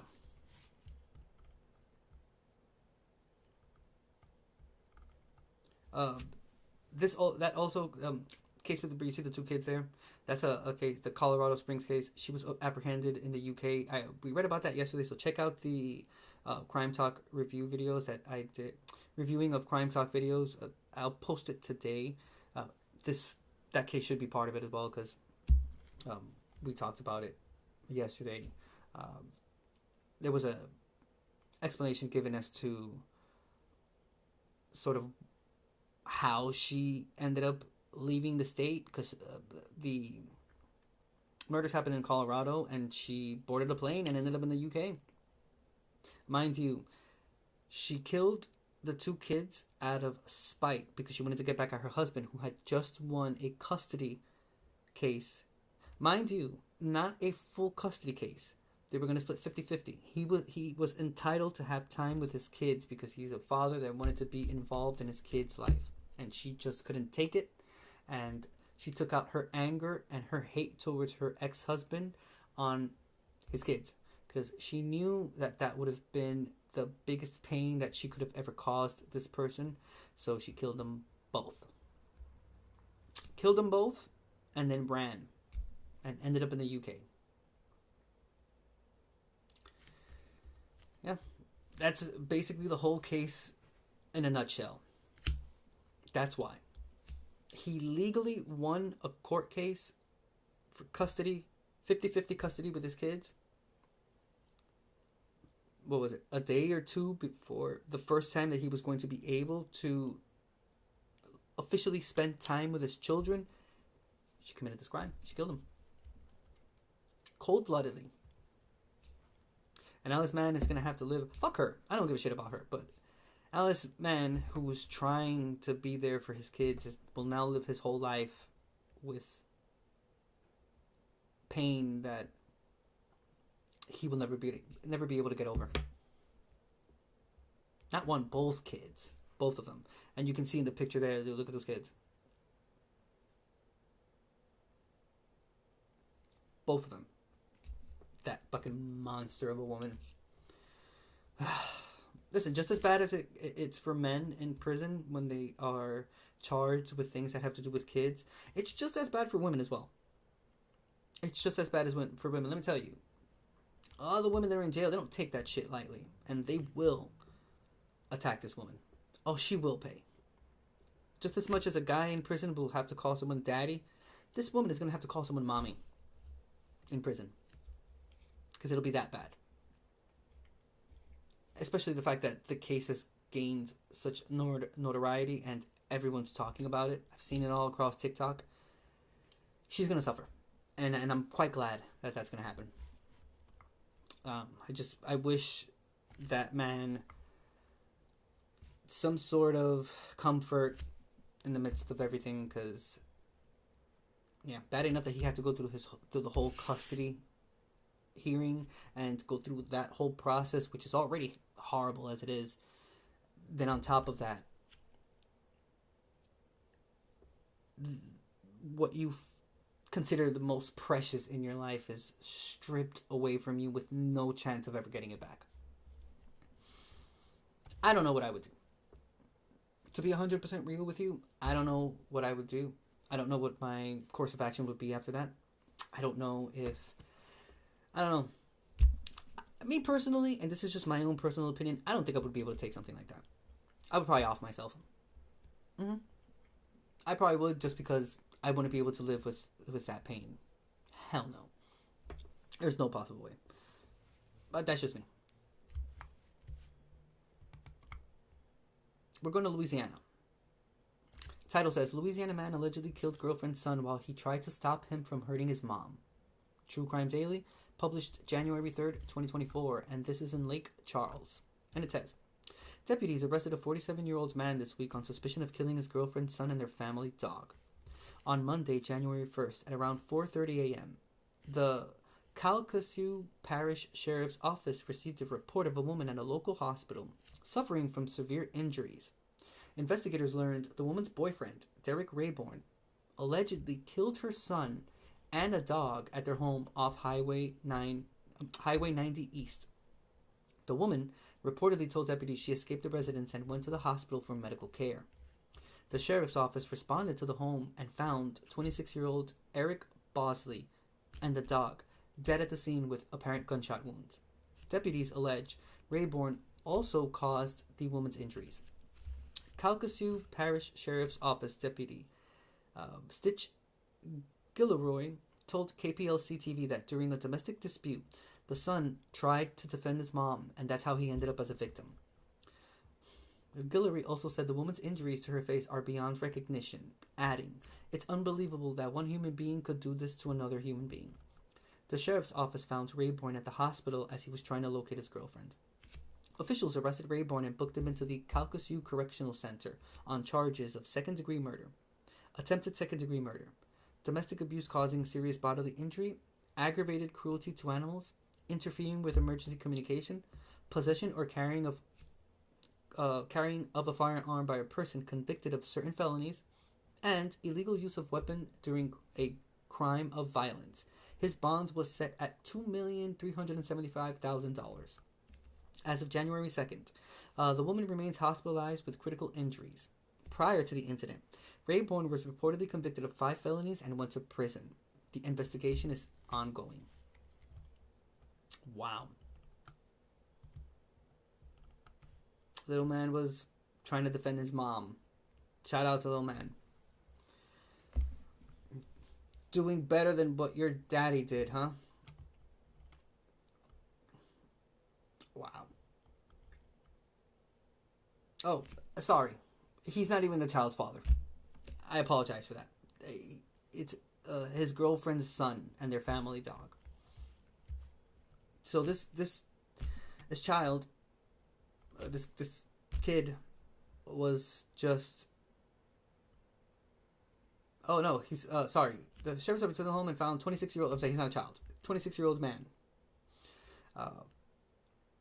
went in to defend his mom because she was being abused by this guy, and he killed him.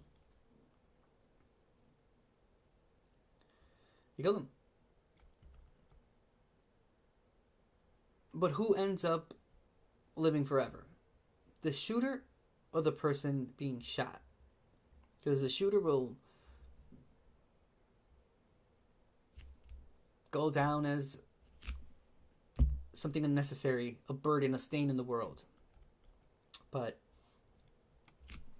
this gentleman that stood up for himself and stood up for his mother and was shot for it, he's the one that we're going to remember. And he's the one that's going to get the recognition. He's the one that's going to be remembered. Not the monster that committed this crime, but that guy that went above and beyond and out of his way and lost his life to defend his mom.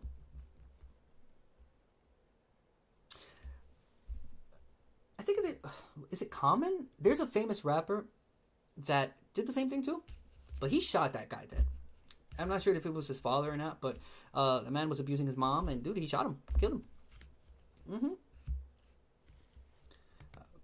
Obviously, that's not what happened in this case, but Eric Bosley, you will be remembered as a brave, courageous human being that tried to stand up for his beliefs and what he thinks is justice and fair, and defending his mother, which I think any of us would have done.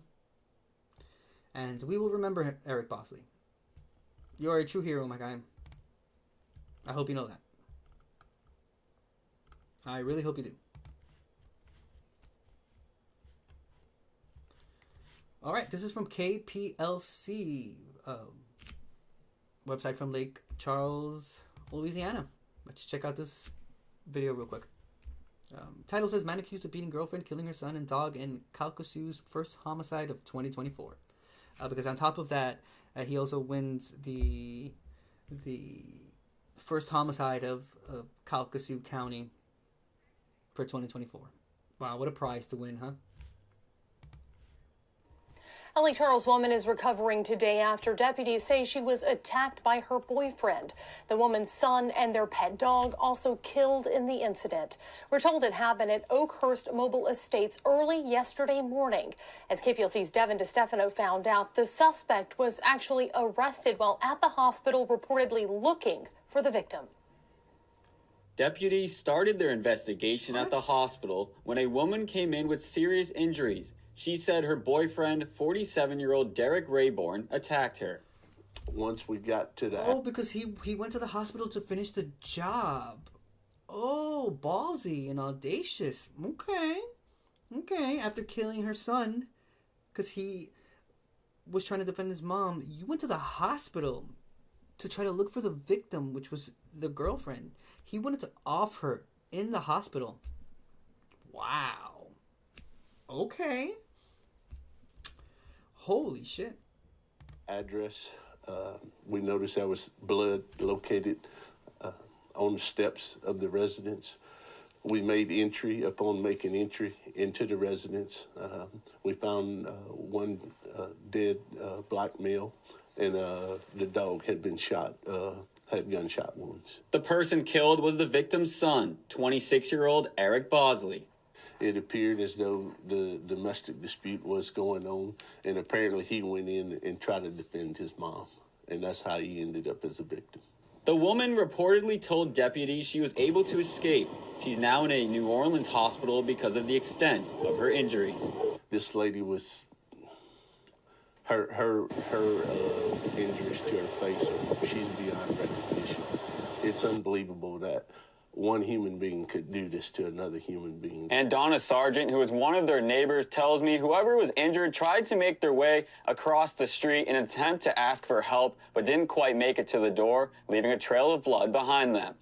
I was scared because I didn't know who was bleeding. I didn't know if it was the victim or if it was the one that was doing the killing or whatever. Rayborn has 5 previous felony convictions and has served time in prison. I know that we try to rehabilitate people. Of course. This guy had no business even walking around on the street. And hopefully he won't ever walk in the free world again because he doesn't deserve that right. Their neighbor says she spoke to the son quite often and would say hello to his mom when they were both out walking their dogs. My heart goes out to them, especially to the young boy, and I hope the mother, she has my prayers. I hope she survives. In Lake Charles, Devin DeStefano, 7 News. Rayborn's bond is set at a little under $2.4 million. Wow, he went to the hospital to finish the job. Isn't that something, huh? Isn't that... Wow.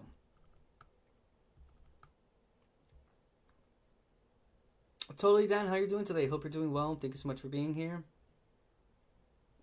I hope you had a great holiday. Wow. Eric Bosley, 26-year-old. Dude, you're going to be remembered as a hero, my guy. Because, let me tell you something, I would have done the same exact thing. Try to defend my mom. Yep, I would have done the same exact thing. Alright, moving on. We'll read a few more. We'll do 3 more, and then we'll jump into the case that Bush Light had mentioned beforehand, the Leonard Lake tapes, and we'll take a look at that, see if we can read some info, watch some videos, and then we'll end the live stream there. Alright, so we're going to Illinois. It says, Illinois man is fatally shot during argument allegedly over pizza and a bar tab. True Crime Daily, published January 3rd, 2024, and this is in Wheaton.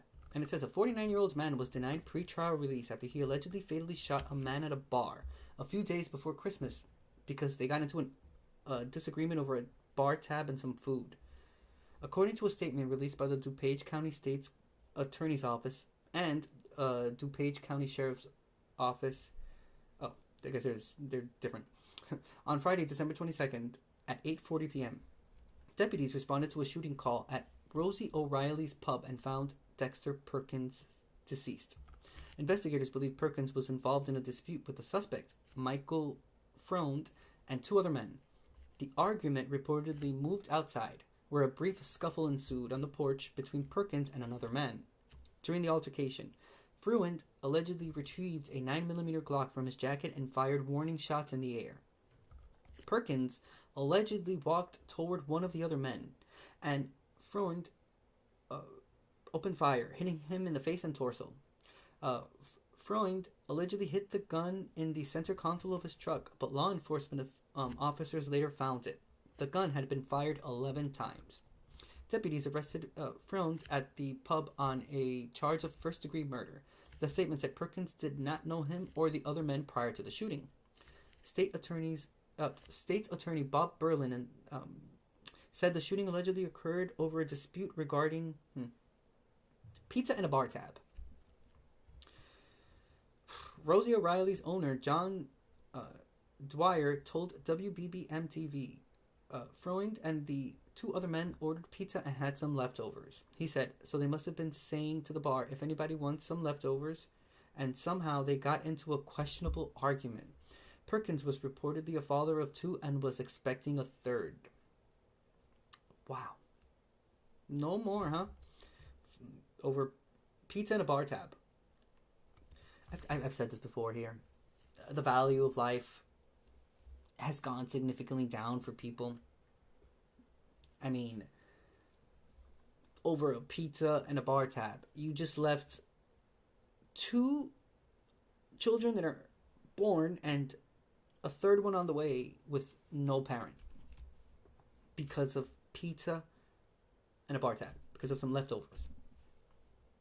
We saw a case a few months ago of a group of teens. One of them was shot because she had an argument with another one of her friends about chicken McNuggets and like sauce and stuff like that, and they shot her dead. And I mean, how many other cases are we going to read about people that just literally kill other people for what has to be some of the dumbest reasons ever? There's probably alcohol involved. It's a bar. There's probably a lot of alcohol. One of these people were probably drinking a lot more than what they were supposed to, because of course. And one thing led to another. There's lessened inhibition because of alcohol. You don't really think straight. You're doing things based off of being induced by alcohol, mixed in with like emotions, mixed in with just no boundary, because you know, after a certain point, alcohol removes certain boundaries from people. That's why there are so many people that quote unquote become funner when they're drunk. And it's not really funner, it's just that there's just no limits at that point, because there's no sort of like inhibition because of alcohol. There's can't really distinguish what you're doing very well, because you know, you're fucking drunk, you're out of your mind. So all these things mixed in led to a father of two expecting a third to no longer exist in the world. Trauma for the kids that are having to grow up without a father now just made it 3 times harder for the mother of these children, mother of two expecting a third, to now have to go through life without having the support of the other parent that helped create these children, because of pizza and a bar tab. And you know what I think is even worse is that that person that probably shot this guy will probably go to a bar and do the same thing again. Because why not? And it's just a continuous circle. And life just has no weight anymore. I mean, it's not like it ever had that much weight. If you go back in history, you know, people were a lot more ruthless back then. But nonetheless, we no longer live in that time, and we're supposed to be a lot more civilized as human beings. But these type of situations just make it seem like we're far from civilized mentality, as you know, as we give each other too much credit for it, when in reality it kind of seems like we're just the cattle, just like walking around just killing each other. Dude, for pizza, over pizza and a bar tab, you know how petty that is? That's inconsequential at the end of the day, because you could have gone home and that's it. It's not like there was an accident that happened. It's just, it was an argument that should have ended at that point, but because they were probably drunk, they took it to a whole new level, and now it's a problem. Now you're being reported, and there's articles created about you on a website called True Crime Daily, which probably means that there's other true crime fanatics that are talking about this at some point. I'm talking about it right now, just as much as there's probably other content creators on TikTok that are going to be talking about the same thing. That's it. You did all this to become a topic of conversation and a topic of a video for someone. And the value of life is... Jeez. Okay, let's see if this has a video for us to watch.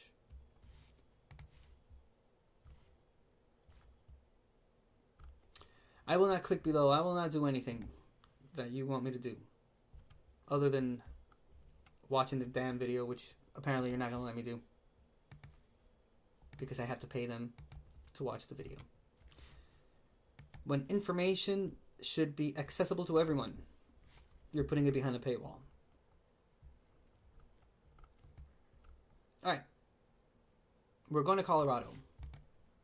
Title says, Colorado top golf employee accused of fatally shooting co-worker in a parking lot and laughing. True Crime Daily, published January 3rd, 2024. And this is in Thornton. And it says, a 26-year-old former top golf dishwasher faces charges after allegedly fatally shooting his 22-year-old co-worker in the parking lot outside of the popular business last month. On December 23rd, 2023, shortly before 1 a.m., the Thornton Police Department responded to a report of a shooting in the 16,000 block of Grant Street and found a 22-year-old victim injured. The victim, who the 17th Judicial District Attorney's Office identified as Bryce Holden, was taken to a nearby hospital where he died from his injuries. Thornton police said the suspect, Victor Salazar Guarache, was located in a neighboring area and arrested on suspicion of murder.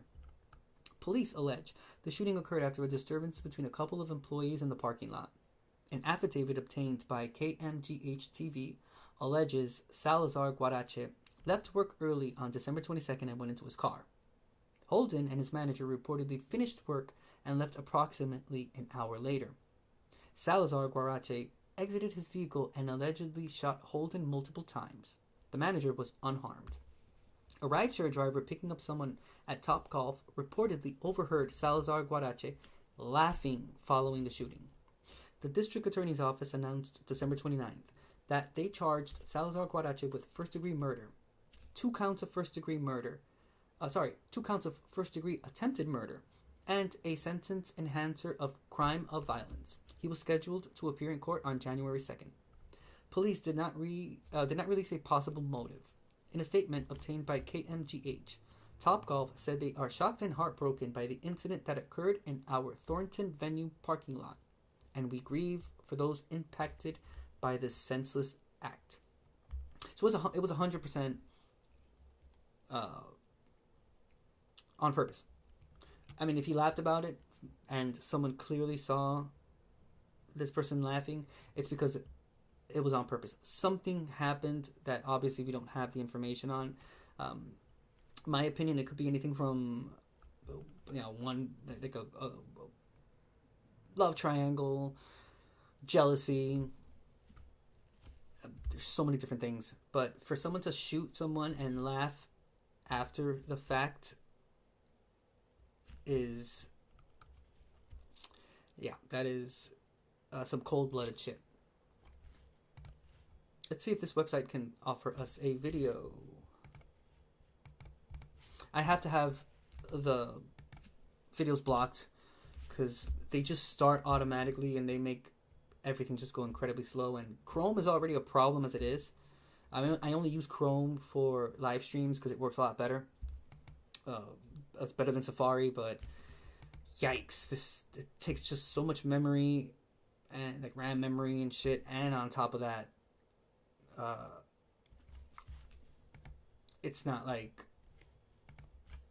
the greatest when it comes to like ads and scams and shit, so I have to have that blocker on. So that's why you see me always refreshing the page, trying to taking the block off and refreshing it, because if not, they just start automatically. And some web pages have like a whole bunch of videos on it. Especially me, I like to look up recipes and shit like that, and it's disgusting how many videos and pop-ups and stuff that just start automatically on those web pages. And it's like, if this were to be the whole recipe, this chunk of it is ads, and then this little bit here is the actual recipe and information that I'm trying to look for to be able to make the delicious meal that I'm trying to make. Same thing happens with these websites. You have to have these blockers, because if not, they just infest your computer with all this shit. That's why I hate Chrome because of it, but I'm forced to use it because of live streaming, and it's a lot more comfortable to be able to use. So I apologize for that. You guys see me do this a whole lot, but yeah, there's a explanation as to why. We're reading off of Denver7.com. Shout out Denver, Colorado. Title says, Witness accused Thornton Top Golf shooter appeared to laugh after killing co-worker, affidavit says.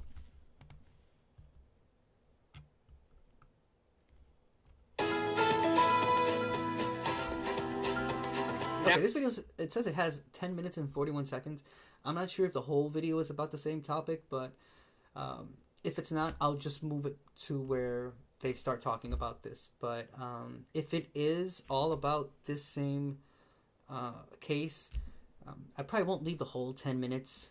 We'll kind of like move along if there's repeated information or something. But if there's anything new that can be added to it, then we'll check it out. Now on Denver 7 News, a man is in custody after police say he broke into the Colorado Supreme Court building and started shooting. What we know about his arrest so far and what investigators have... Very sad, though. Very sad. Nothing happened. There was no one injured. This is not what we're looking for, but still pretty up-to-date information because this shit did really happen. And unfortunately, this is just the beginning of any of this. Going to for children. Okay, so this is the one that we saw before. Okay, that case is the case of the two children that I mentioned previous. She's the one that killed her kids to spite off her ex-husband that had just won the custody court case, and she fled to the UK and was arrested there. Okay, this is the house. Okay, so this is just a compilation of news. I'm just pushing forward to see when they start talking about, because they are also talking about like politics in here, and I refuse to talk about that here. Hey, where is this? Huh? Is it only a certain part? I don't wanna this whole fucking Epstein thing. Huh. Okay, so they added the video to this, but I don't think there's anything about this case. Boo for you, Denver 7. You fucking lied to me. Why would you put this video here if you're not going to talk about anything that has to do with it?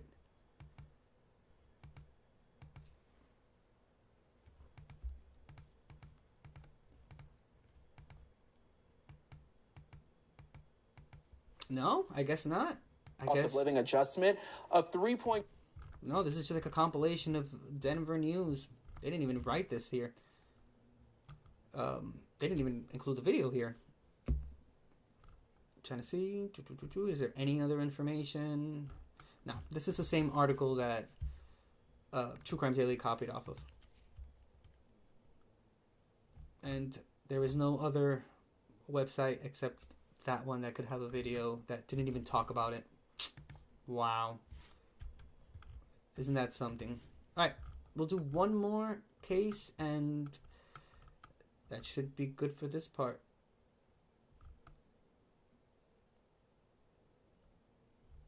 Oh, snaps. Okay. So, wow. It was only going to be one. I'll probably do two to end this portion of the live stream and then move on to the final part. But I'd like you guys to come here to California. It says a 14-year-old accused of killing his parents, severely injuring his younger sister with multiple weapons. True Crime Daily published January 3rd, 2024, and this is in Fresno. It says a 14-year-old boy was arrested for allegedly killing his parents and initially claiming they were the victims of a violent intrusion. On Wednesday, December 27th, at 7:40 p.m., a teenager called 911 to report his mother, father, and sister were attacked in a home invasion on the 47,000 block of Dunlap Road. The boy repeatedly said the suspect fled the scene in a pickup truck. Fresno County deputies responded to the residence and found the caller's father, Liu Yang, and mother, Se Vang, deceased inside. Yang and Vang were both 37-year-old. The teen's 11-year-old sister sustained major injuries during the attack and was transported to a nearby hospital for treatment, including surgery. Another child was also home at the time, but he was not injured.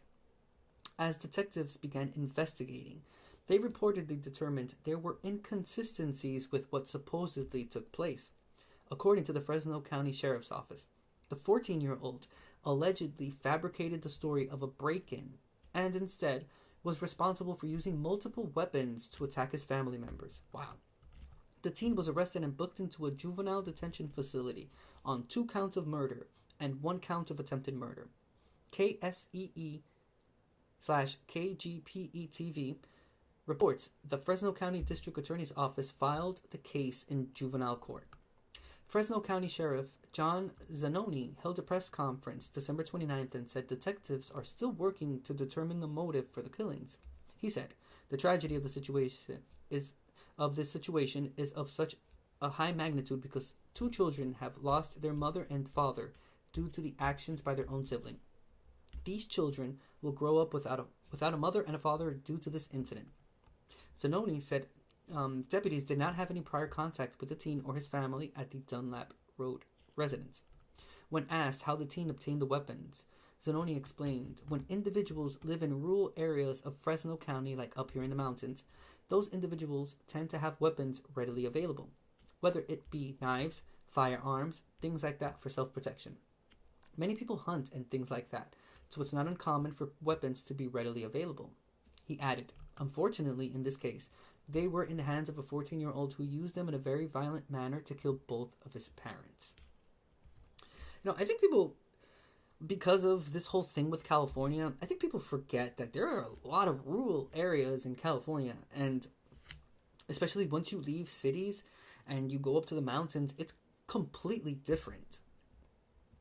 The cities are, they tend to be, a lot more populated, and there's a lot more going on and shit, but there are parts of California that are completely remote.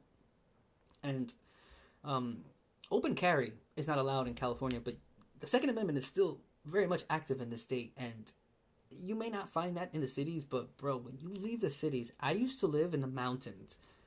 I know for a fact, because I saw them all the time. Again, people don't open carry like that, but everyone had a weapon up there. Hunting weapons, self-defense weapons, knives, stuff like that. I've been to, like, outskirts of Georgia, Quitman, and Lucia, and shit like that, and everyone has open carry there. Like, everyone has a firearm.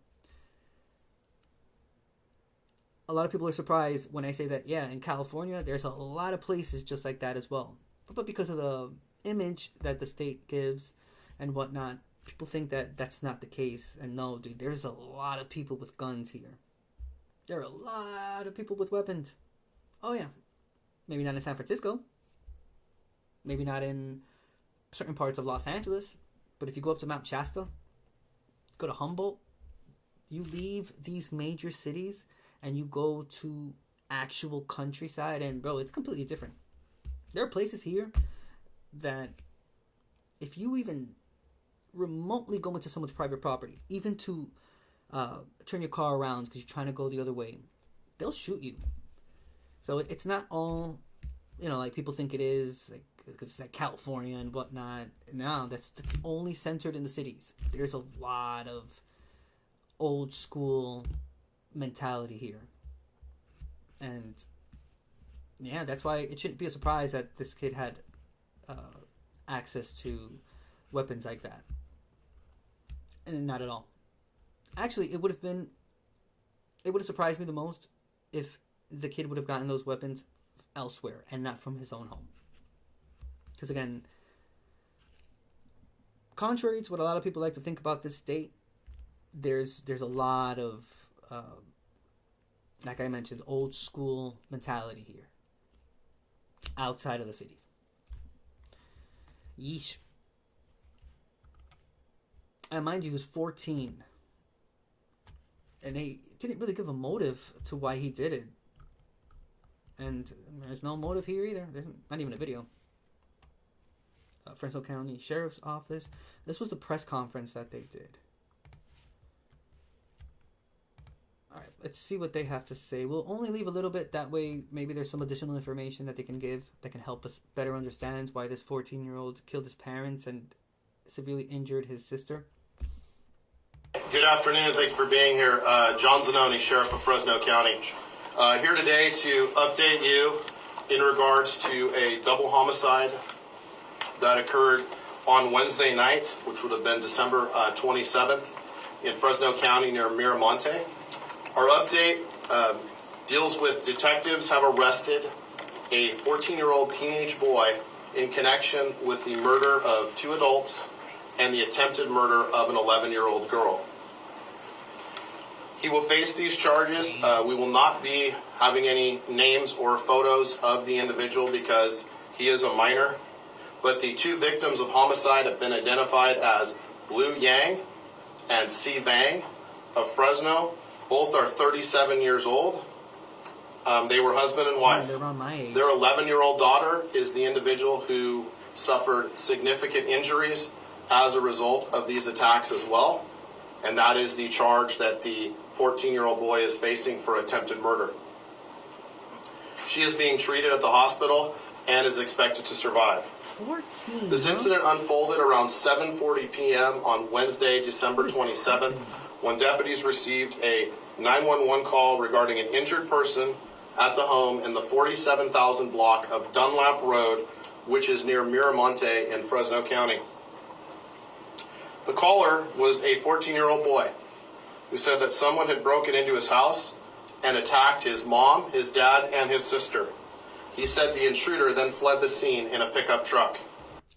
Reminds me a lot of the case of the Lang, the young lady that hired some guys to come into the house to make it seem like it was a robbery, but she was trying to kill her parents. She ended up killing her mom. Her dad survived, and he was the one that ended up telling law enforcement that it was his daughter that had done it, because she wasn't counting on the father surviving. Reminds me a lot about that case. If you want to know which one it is, JCS has one of his videos, one of his actually more famous videos, is about that case.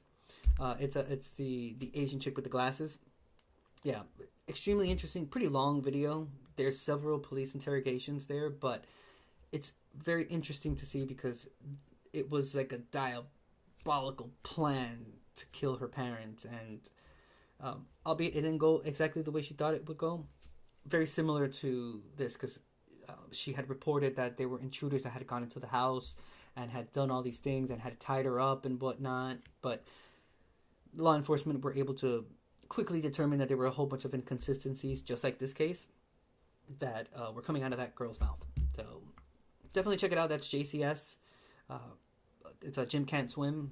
Pretty famous. He's the one that has that Chris Watts police interrogation video that's chopped up in 3 or 4 parts. I would highly recommend you watch it. It's extremely interesting. But yeah, again, this reminds me a lot of that case. Once inside the home, after deputies were on scene, they discovered the 2 bodies of the deceased, being Si Vang and Liu Yang.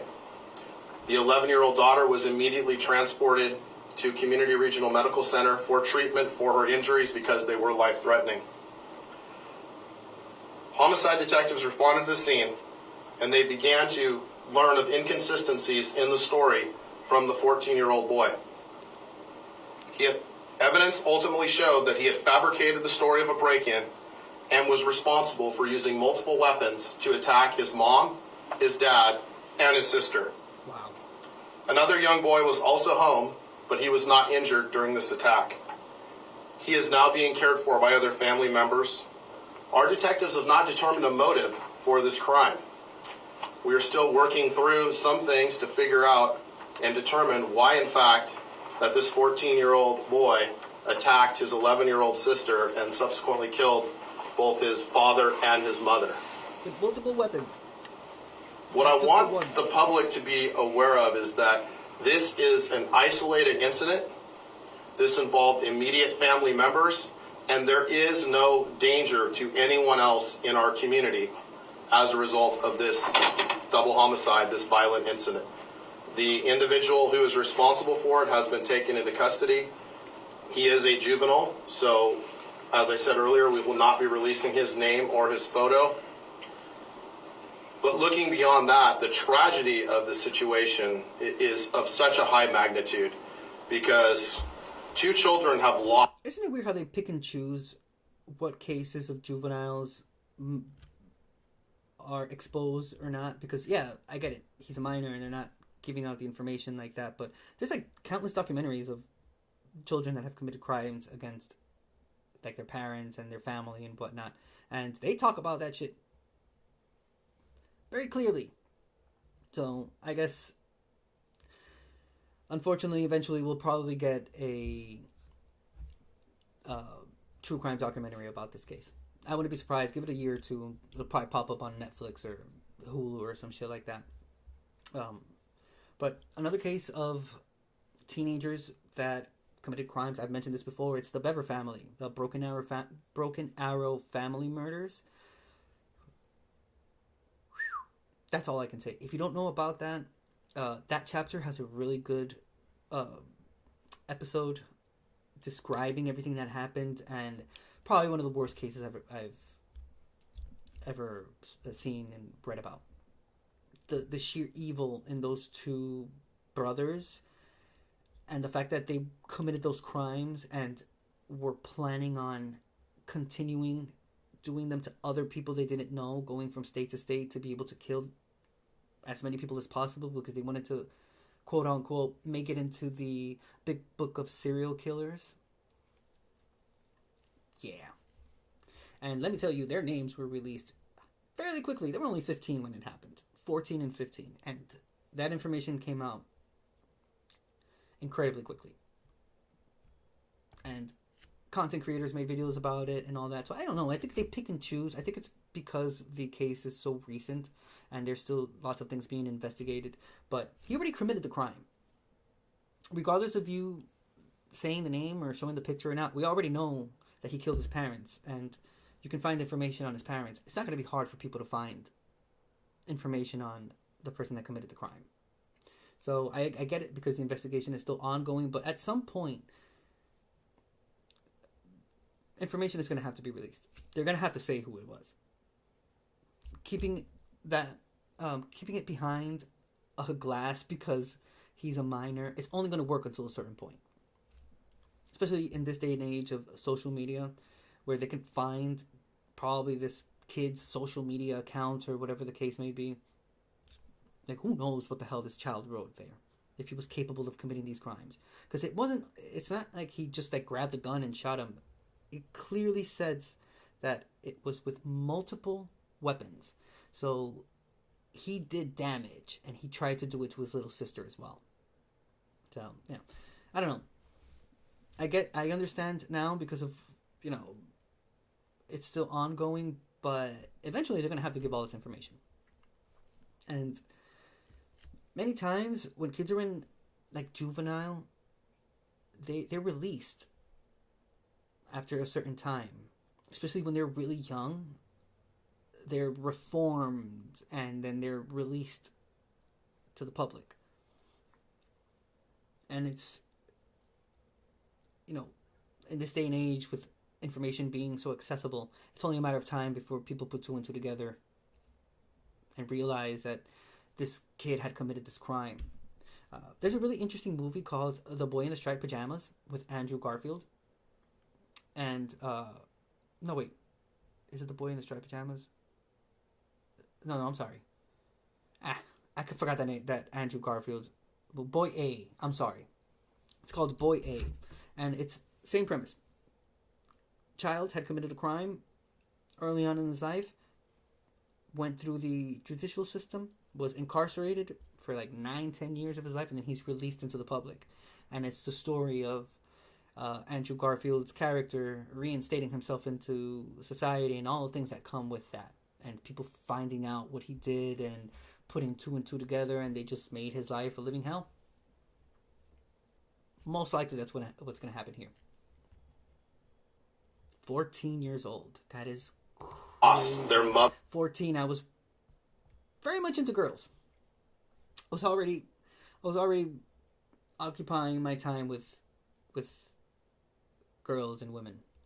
But then at the same time, I also was playing outside and playing Super Nintendo or PlayStation, whatever the fuck was around at that time. And yeah, so the last thing I would have had in my head was doing something like this. 14, his whole life. Wow. Mother and father due to the actions by their other sibling. And so those children will grow up without a mother and a father because of this incident. And for a given period of time, their brother, the suspect in this case, will be incarcerated with the juvenile hall here in Fresno and the youth authority until he reaches a certain age because of a crime like this, if in fact he is convicted. Were there drugs found anywhere up there? There's no drugs found that were related to the actual crime itself. Had the sheriff's office had previous contact with the teenage boy? We had not had any contact with the family or the teenage boy at this address. How do you get access to the weapons, Sheriff? That's something that we're still trying to determine, but as you know, when individuals live in rural areas of Fresno County, like up here in the mountains, those individuals tend to have weapons readily available, whether it be knives, firearms, and things. Again, I've seen it with my own two eyeballs. Yes, I have. Like that for self-protection. Many people hunt and things like that, so it's not uncommon for weapons to be readily available. Unfortunately, in this case, they were in the hands of a 14-year-old who used them in a very violent manner to kill both of his parents. And just to throw it out there, I'm talking about both political parties. So just as much as you would see Republicans walking around with, obviously you have to do concealed carry. You can't just open carry like that. But it doesn't fucking matter whether it was a Republican, a Democrat. It doesn't matter. They all have guns up here, up there, up here. Not where I live, but up there in the mountains. Anywhere else towards the north, anywhere east, northeast. Truckee, Shasta, Humboldt, Chico, Eureka, all those counties that are up, all those towns and cities there, they all have guns. And it doesn't matter what political party they voted for, they all pack that heat. All of them. From hunting to all the way to firearms to have and like knives and shit like that. Yeah. So it's not like, again, it's that misunderstanding that people have when it comes to like California, other states, because there's especially now in the media and how California is seen. But again, those are only specific parts of California. This is a really big state. There's 40 million people in this state. Trust me, not all 40 million people agree on the same thing. But a good chunk of those 40 million people have firearms, and they have a lot of them. So, yeah, just want to throw that out there. We'll watch a minute more, and then we're going to move on to the last case that we're going to read today, and then we'll jump on reading about a specific true crime case that we're going to be reading about. The record of the school of the young guy showed that he has some mental issues or something? We have not been able to determine that at this point. Our detectives are working to wrap up, the homicide portion of the case and make sure that there's enough evidence. But that will be part of the investigation, to look at the school and talk to people there and talk to other individuals to see if this individual has a history of mental illness or any type of violence. Because it is out of the ordinary. It is not something that's normal for someone to act out this aggressively and this violent in this manner only one time, or this being the first incident. It's true. Hopefully they'll go into a even deeper interrogation and investigation and find out what happened, because he's absolutely correct. It's just out of the blue, something happening like that, there has to be some sort of motive. Something happened that we don't know about, or something was already happening that we don't know about. Because, dude, it could be anything. It could be the kid was just completely evil and he just fucking decided to one day just kill his family, like the Bever family. Like the Bever brothers. It could also be that he did it in response to abuse. Maybe he was being abused. Maybe his sister was being abused. Maybe he found that out. Maybe he found something out, and that was his reasoning behind shooting his family. We can only imagine and guess at this point until we have actual concrete information, but it doesn't seem like there's going to be an answer to the motive anytime soon. Unless that 11-year-old that survived says something and is able to add some information. I feel like this could be one of those cases that are just kept at it happened and that's it. Or it'll become a true crime episode somewhere. Who knows? We're talking about it, so at least the memory of his parents are somehow still here because we're mentioning the case and talking about it and bringing awareness to it. But it's really sad. Really sad, and again, I just want to reiterate, don't believe mainstream media when it comes to states. Don't believe it, because they want to paint it like the state is all peace and love and hippie shit, and dude, some of the worst cults in history started in California. A lot of the cults and a lot of the weird shit that you read about on the internet, or you read about or watch like documentaries and shit like that, take place in California. The colloidal silver gray blue chick from Love Has Won was in Shasta County, up in the mountains in California. Jim Jones at one point was in California. That's when he had the biggest congregation before they moved to Guyana. You go down to LA, you know how many cults there are in LA? Woo! Hidden cults in Chico and in Eureka, all the way up north in the mountains. I know people that were part of cults that they got out of already as an adult because they left those counties because they couldn't take it anymore. Deep in the mountains. Stuff you've never in your life heard about. So yeah, that's all I'm saying. It's, mainstream media likes to hype this state up in one way, and people completely forget that the state is breeding ground for cults and very weird shit. Yeah. And while we are here, we'll stay on the topic of California. We'll read this next one. It says, former rock band member allegedly killed missing girlfriend and left remains in wooded area. True Crime Daily published January 3rd, 2024. And this is in Capitola. Police arrested a 54-year-old man this week on suspicion of killing his 61-year-old missing girlfriend, whose remains were found in a wooded area. According to the Capitola Police Department, Alex Herman was last seen on December 3rd, 2023 in Santa Cruz. Police received a welfare check on Herman on December 12th at around 2:20 p.m. after a family member said she had missed a flight to Hawaii. Officers searched Herman's Capitola home but couldn't find her and determined she was missing. According to law enforcement, Herman's car was parked outside the home of her boyfriend, Theobald Lengyel. Investigators determined Herman had been a victim of a homicide and identified her boyfriend as a person of interest. Police said investigators found human remains in a wooded area in Tilden Regional Park in Berkeley.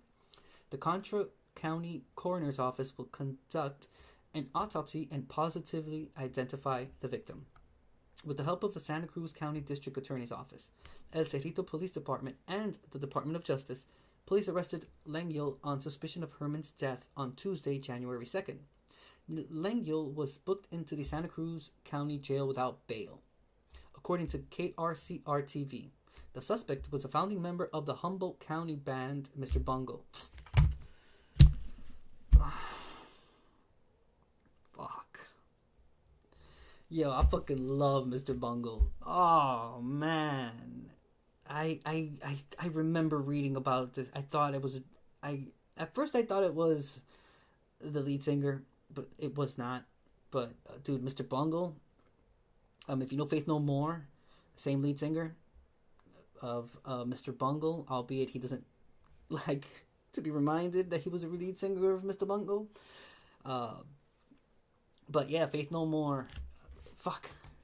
It caught me off. It just caught me by surprise.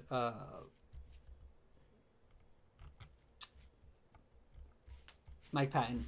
Damn it. Can't believe I forgot Mike's name. Mind you, Mike Patton, he has a feature on one of my favorite artists' albums, Björk. So he does background on a few songs off of Medulla, which was like her fifth studio album. And I saw him live at one of her concerts as well, because he was there just jamming it out with her. But yeah, Mike Patton. He is the lead singer of Mr. Bungle, and this is one of the founding members of Mr. Bungle. Amazing band. Not for everyone. That's all I can say. Not for everyone. You have to have if you like Faith No More, you'll probably like Mr. Bungle. It's different, but sort of the same. It's still Mike Patton, and he has an incredible voice. But nonetheless, prior to allegedly killing his girlfriend, another victim had filed a restraining order against Lengyel in 2017 following a domestic violence incident. The two eventually filed for divorce. I wonder if the band is... I mean, the band has been separated for quite some time now, but I always had the hope that the band would tour again and whatnot. But I saw a video recently of Mike Patton, and he didn't seem happy when they mentioned Mr. Bungle to him. Not one bit. Shout out Mike Patton. Start now with new... and sorry. We're watching a video off of KRCR. This is news website from Humboldt. Cool. Humboldt is like 3.5 hours away from me, 4 hours north. Humboldt is part of the Emerald Triangle. It's the basically at one point the places to be to grow weed. And Humboldt is extremely known for cannabis. There's also a very interesting documentary that's on Netflix that happens in Humboldt, and it's I forgot the name of it. Here, I'll give you the name. Pretty interesting.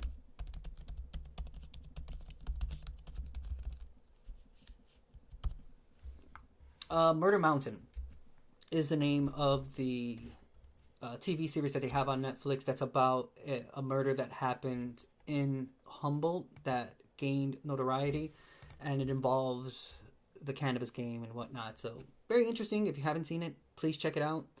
And I think that would give you also a clear indication that it just solidifies what I said before, that there are many places in California that are very similar to other places in the U.S. It's just that the image that the state has been given to other people outside of it it's not correct. If you watch that show, that TV series, Murder Mountain, you will see that there's a lot of things that are the same in different states. It's just that maybe here it's California and another state could be Wisconsin or, I don't know, Iowa, Idaho, North Carolina. There's so many similarities that it's just, again, it's the media that has made it seem like we're all just completely different. We're all fucked up in the head.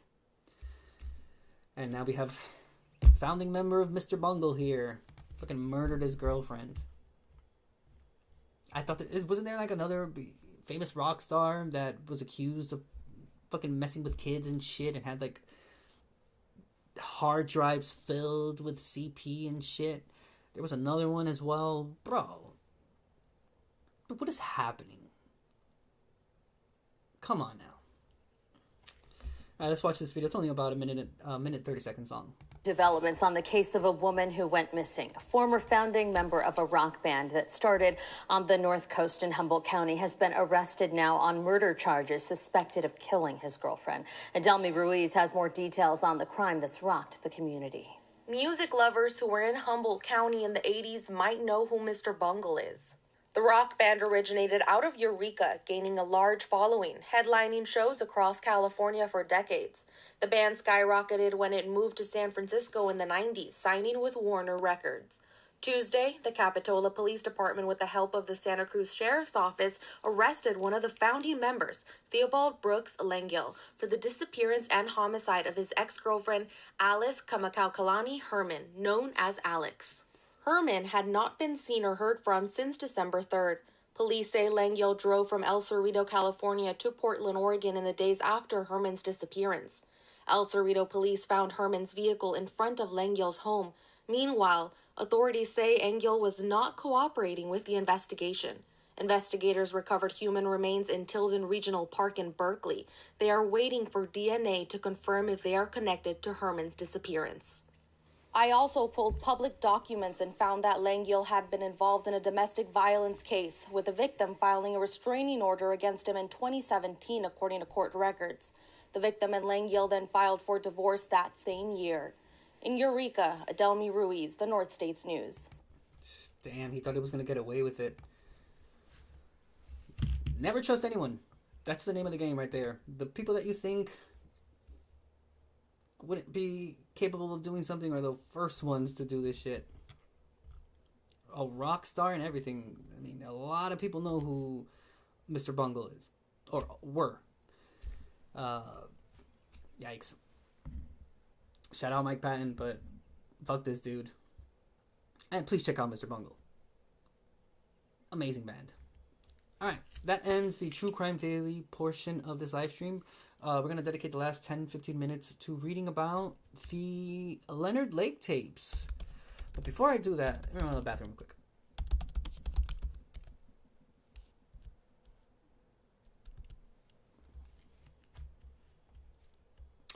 Oh, there we go. Charles N.G. Actually, funny that you had mentioned this, Bush Light.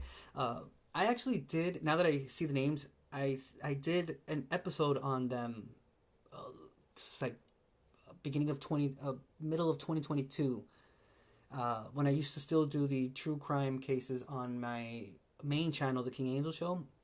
And I know more because I remember the Charles N.G., specifically him.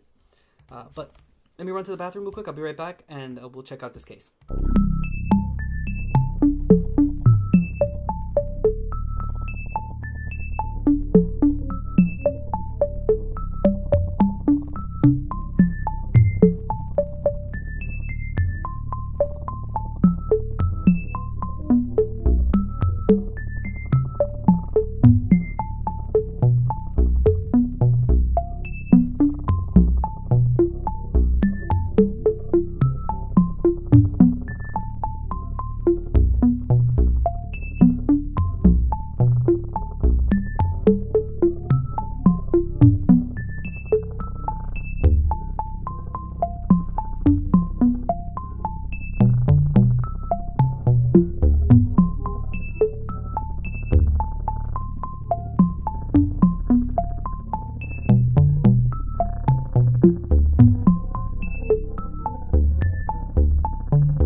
Alright, sorry about that.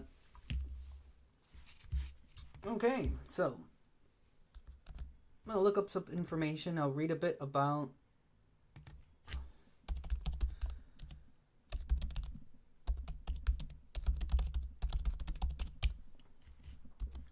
Alright, so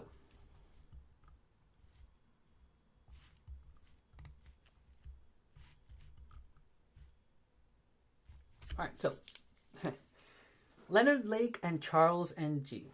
And now, because we're talking about this, I'm going to upload this episode because it's a little bit old, but I'm going to upload it anyway so that you guys can check it out. This was way before I had the format that I have now. So just bear with, how sort of unorganized the video looks, but I'll upload it probably today or tomorrow so you guys can check it out. But Leonard Lake and Charles N.G. were a pair of serial killers, serial rapists, abductors, robbers, and family annihilators believed to be responsible for as many as 25 murders. So, we'll start with Leonard Lake. He was born in San Francisco, California on October 29th, 1945. When he was young, his parents separated, and he and his siblings were sent to live with their grandparents. At an early age, he began taking nude photos of his sisters. This became the start of his obsession with pornography. He also enjoyed killing mice by dissolving them in chemicals. In 1965, aged 19, he enlisted in the U.S. Marine Corps and did service in Vietnam during the war as a radar operator. During his first tour, he was hospitalized for exhibiting incipient psychotic reactions, but was returned to duty after a short time. In 1971, he was given a medical discharge, having been diagnosed with schizoid personality disorder. He moved to San Jose, California, and attended the San Jose University, but dropped out after only one semester and joined a hippie commune. Around this time, Lake became obsessed with the idea of a global nuclear war and developed a kind of survivalist paranoia and with an obsession with guns. He met a woman named Claralyn Balaz, a 25-year-old teacher's aide whom he nicknamed Cricket, in 1977 and married her in 1981 and moved in with her. Shortly afterward, he met Charles N.G. Lake would star in S&M and bondage-related amateur porn movies and also made Balaz take part in them. He had been married to another woman before her in 1975 while he was serving in Vietnam. Like Balaz, she left him when she could no longer put up with his sexual deviance. Charles N.G. He was born in Hong Kong on December 24th, 1960. His father, a business executive, was strict and disciplined him through physical abuse. From an early age, he displayed an obsession with martial arts and fire setting, and also had a lifelong addiction to stealing. At the age of 15, he was arrested for shoplifting and sent by his father to a private boarding school in England in an attempt to change him, from which he was expelled for stealing from his fellow students and sent back to Hong Kong. In adulthood, he moved to the United States and enrolled in the Notre Dame de Namur University in Belmont, California, but dropped out after his first semester. In October of 1979, he was arrested in relation to a hit-and-run accident and forced to pay for damages. In 1980, he lied about his nationality and joined the USMC. He was dishonorably discharged after less than a year for stealing automatic weapons worth $11,000 from the gun storage of the Marine Corps base in Kanohi Bay, Hawaii. Though sentenced to 14 years, he escaped and made his way to California where he met Lake, though some sources claim that they met when Lake posted an ad in a survivalist magazine, although this can't be confirmed. After meeting Lake, he moved into his ranch. So, criminal activities and killings. In 1982, Lake and NG were both arrested by the FBI for firearm violations. Lake made bail and went into hiding inside a ranch in Wilseyville, California, owned by his ex-wife and turned it into a survivalist enclosure, stocking it with weapons and supplies in anticipation of a great siege. NG was sentenced to 3 years, which he served in a prison in Leavenworth, and sought out Lake again after his release. At this time, the pair became serial killers, abducting, torturing, and killing women and sometimes entire families. They knew many of their victims one way or another. One of them was Michael Carroll, a drug leader with whom NG had shared a cell during his stay at Leavenworth. Another was Donald Lake, Lake's younger brother. On June 2nd, 1985, NG was caught shoplifting in a hardware store in South San Francisco and fled the scene. Lake, who was with him, was arrested in their car outside the store when a .22 revolver, illegally fitted with a suppressor, bullet holes, and bloodstains were found inside the car. Lake identified himself as Robin Stapley, one of his and NG's victims, and showed an altered driver's license with which it had belonged to the actual Stapley.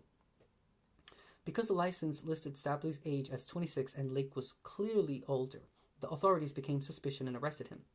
When handed a glass of water and left alone, he swallowed a cyanide tablet sewn into a secret compartment of his clothing and slipped into a coma. He was put on life support but died 4 days later. Prior to killing himself, he wrote a suicide note revealing his and NG's real names and confessing to their crimes.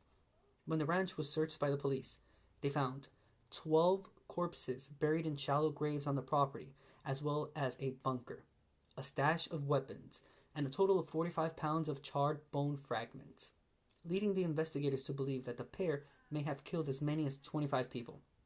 In the master bedroom, there was a 4-post bed with loose restraints tied to each post and bloody pieces of women's lingerie.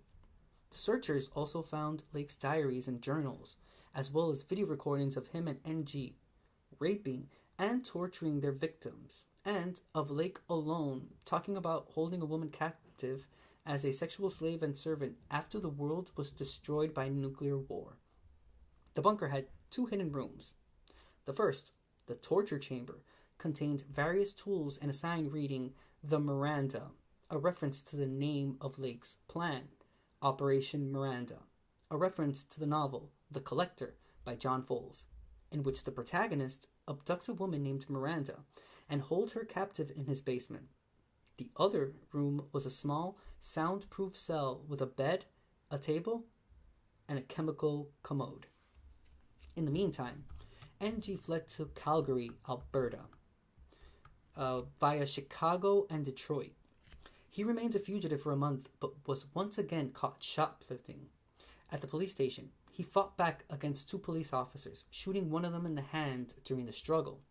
He was charged and convicted of shoplifting, felonious assault, and possession of a concealed firearm, and was sentenced to 4.5 years in prison.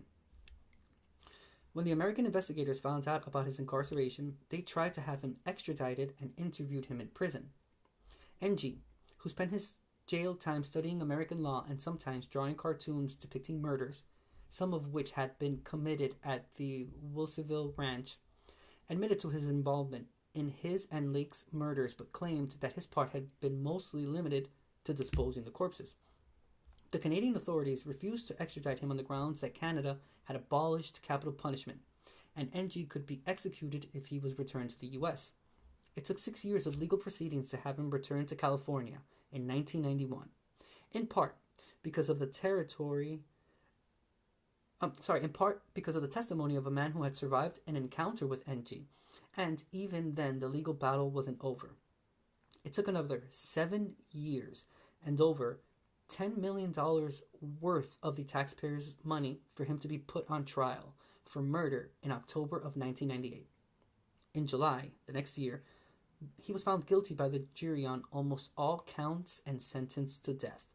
The charges for the murder of Paul Costner were dropped on the grounds that it couldn't be proven with absolute certainty that he had died by NG's hand. In total, NG's legal battle with the state of California cost over $20 million. He is currently on death row in San Quentin. Okay, they talk about the modus operandi. And this is a chant that NG used to say. And he used to say, "No gun, no fun, no kill, no thrill. Daddy dies, mommy cries, baby fries." Wow. Lake and NG targeted women, but were not hesitant to abduct entire families. After killing the men and children to get them out of the way, they would hold the women captive in a custom-built room in a bunker at Lake's ranch, tie them up, and torture and rape them, videotaping each other while doing so. Wow. Sometimes they also lured men to the compound with promises of work and robbed them, after which Lake stole their identities. After killing the victims by either strangling or shooting them, they would often bury them in shallow graves on the property, though there was evidence that some were also dismembered and burned, and their remains shattered. Okay. They make a list of confirmed victims. Let's check out these confirmed victims. So confirmed, 1983. May 22nd was Charles Gunner, age 36. 1984, July 25th. It's the Dubs family. Harvey Dubs, which is the father, age 29. Deborah Dubs, mother, age 33.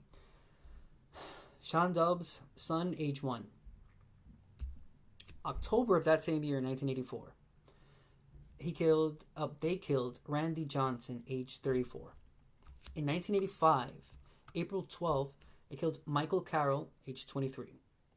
After April 12th, Kathleen Allen, age 18. On April 19th, the Bond family. So we have Lonnie Bond, father, age 27. Brenda O'Connor, mother, age 19. Lonnie Bond Jr., son, age 2. And Robin Stapley, age 26. And they have some here that could be possibly murders committed by them. But July 1983, Donald Lake, age 32, which is Lake's brother. 1984, in April, Jeffrey Askren, age 30. July 12th, Donald Guletti, age 36, and he was allegedly shot by NG. November 2nd, Paul Costner, age 39, and it says that there was no evidence that NG was the one who killed him, but still on the list because there's a possibility. 1985, January 20th, Clifford Parento, age 23, and February 24th, Jeff Gerald, age 25. It has a small note here, and it says the massive amount of burned, shattered bone fragments suggest Lake and NG killed several more victims, besides the ones found buried and the ones possibly shot by NG. Investigators suggested that the total victim count may be as high as 25. We are reading from criminalminds.fandom.com. I will add the link to this article explaining everything I just read in the description box of this video. So what we'll do to end the live stream, let's check out. Apparently, this is the videos. We're not, obviously, they're not going to show. I don't know why they put this specifically, but let's see. Hopefully, this is, doesn't show anything that's illegal or something like that. If it's on YouTube, I'm hoping that they kept it PG, maybe PG-13, but they didn't do a good job with this thumbnail, I can tell you that much. So let's check out the Leonard Lake tapes. Again, these two monsters recorded themselves a whole lot, and I'm guessing this is just a compilation of all those recordings and whatnot. So let's check this out. If there's anything that's too disturbing, I will move forward. We already read what they did, so yeah. Let's check this out. The Leonard Lake tapes. This account is called Pagan Valley. If you want to go ahead and subscribe to their channel.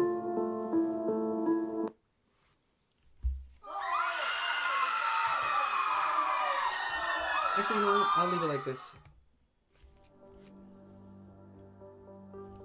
On June 2nd, 1985, a man named Charles Ng was arrested in a San Francisco hardware store for attempting to shoplift a vice.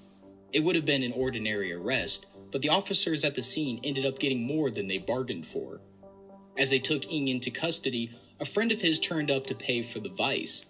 That man was Leonard Lake, and as police soon found out, shoplifting was the least of these men's crimes. The ensuing investigation soon unearthed the gruesome fact that Lake, along with his accomplice Ng, had been quietly and horrifically torturing some 25 people in a... Not that I care a lot. I don't really give a shit, but I guess it's Ng. I called him NG. He deserves no respect from me, so that's what we're gonna call him. He's lucky I'm fucking saying his last name like that, as opposed to just calling him a piece of shit and just referring to him as that. But nonetheless, I guess I don't really give a shit if I was saying his last name wrong. We'll continue to just call him NG. He deserves no respect from us. Remote cabin in the Calaveras County for the past 2 years, and that was only the beginning. But before we dive into this heinous event in the history of criminology, if you are new to the in 1971, long before he ever met Charles Ng, Leonard Lake was in a dark state of mind. He had just been medically discharged from the United States Marine Corps following 2 tours of duty in the Vietnam War. Okay, I'm gonna push forward. We already know all this info. I want to see... What I want to see is the actual... This is 25 minutes long. Whether driven by his schizoid personality, created a survivalist bunker. However, the owner of the Greenfield Ranch halted these plans and forced Lake to take them elsewhere. To his delight, he discovered that his wife's family owned a cabin in the woods, which they were more than happy to rent him. Recovered from one of his diary entries was his sinister plot, called Operation Miranda, during which he would in 1983 restart in Humboldt County and turn his bunker into a physical setting for my sexual fantasies, security for myself and my possessions, oh boy, and limited protection from nuclear fallout. It is also believed that shortly after moving into the cabin, Lake invited his younger brother Donald and friend Charles Gunner, who had served as best man at his wedding to Balaz, to the cabin. Whether they entered his dungeon willingly is anyone's guess, but it was clear that the men had been killed there. After their deaths, Lake stole any cash they had on them as well as their identification and began to pose as Charles Gunner. These deaths hardly quelled Lake's desires, however, and in 1981, he posted an ad in a War Gamers magazine, looking, presumably, for another victim. What he got instead was an accomplice. Charles Ng was incredibly and disastrously similar to Leonard Lake. Though 15 years Lake's junior, Ng had followed an almost identical life path. As a child, Ng had developed a serious case of kleptomania, becoming well known in his Hong Kong hometown for his sticky fingers. Following his expulsion from a British boarding school for stealing from his fellow students, he attempted to continue his education at the College of Notre Dame in California. Lake invited Ng to continue building their survivalist fortress. Their history of kleptomania and identity theft would be their undoing, however.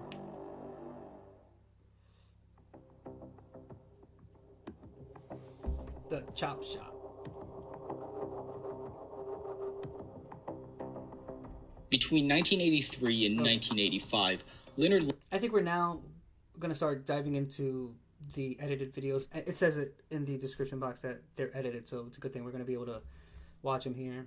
But now they're going to start talking about the meat and bones of the case and the bunker and showing all those things and whatnot. So this is actually the point where I wanted to kind of start everything from, but everything else is just an explanation as to how we got to this point.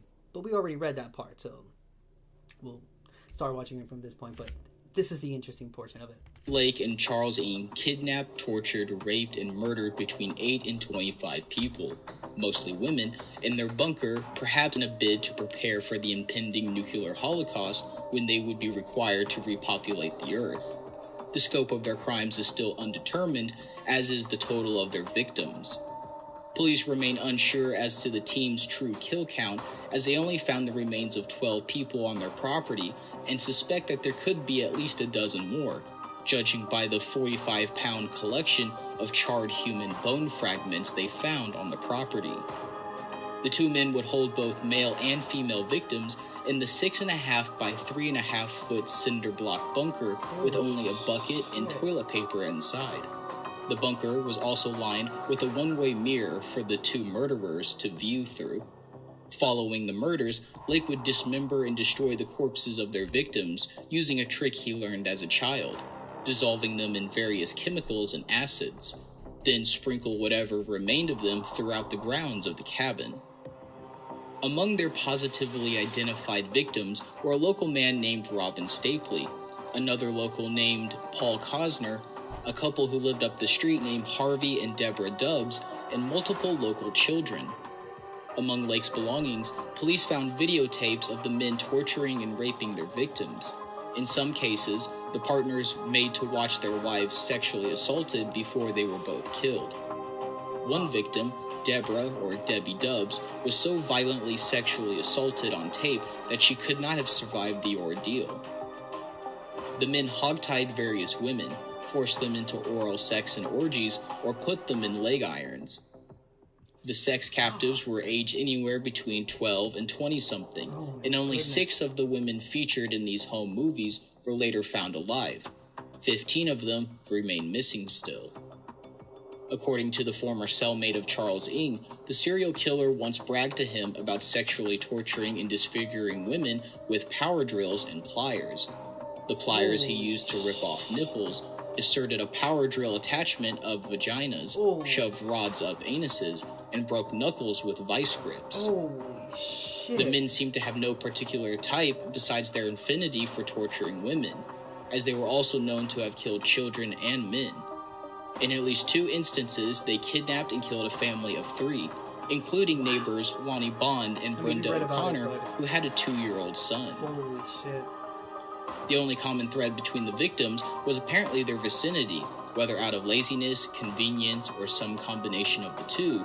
The men never looked far for a target. During this rampage, for whatever reason, Leonard Lake felt that he should record himself explaining his personal philosophies, as well as interview victims before raping and murdering them with Charles. I happen to have this tape, and I felt that it needs to be shared as it is a famous piece of criminal psychology used as a case study for academics. But these tapes did contain brief nudity which I had to censor, so the obvious black bars are not part of the original, they are my edits. Also, these tapes contain some very sensitive subjects, as well as verbal and physical abuse, so this is your warning. Warning to you guys too. I mean, you made it this far in the live stream. Kind of a graphic warning here. If you are bothered by these sort of subject matter, it's the best time to maybe move on to another stream. But I mean, he warned us. I'm warning you. About to press play again. Let's see just how crazy this is about to get.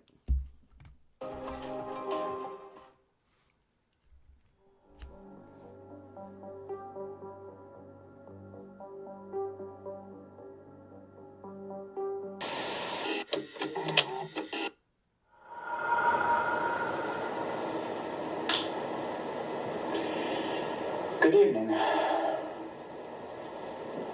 It's a Sunday in October, 22nd, 23rd, something like that. Very close to my 38th birthday. And I'm starting this tape without script or without any real organization of what I want to say. But I do feel I need to explain. What I want is an off-the-shelf sex partner. I want to be able to use a woman whenever and however I want. And when I'm tired or bored or not interested, I simply want to put her away, lock her up in a little room, get her out of my sight, out of my life. Slave, there's no way around it. Primarily a sexual slave, but nonetheless a physical slave as well. I believe that if I can construct a holding cell, a place where I can put such a woman, a facility that is so stark and so empty, so cold, so quiet, so totally removed from the world, that I can quickly condition a young woman to cooperate with me fully. Kind of reminds me of the Jesse McFadden case. check out that video I have on the video section of the same channel. Talked about it beforehand.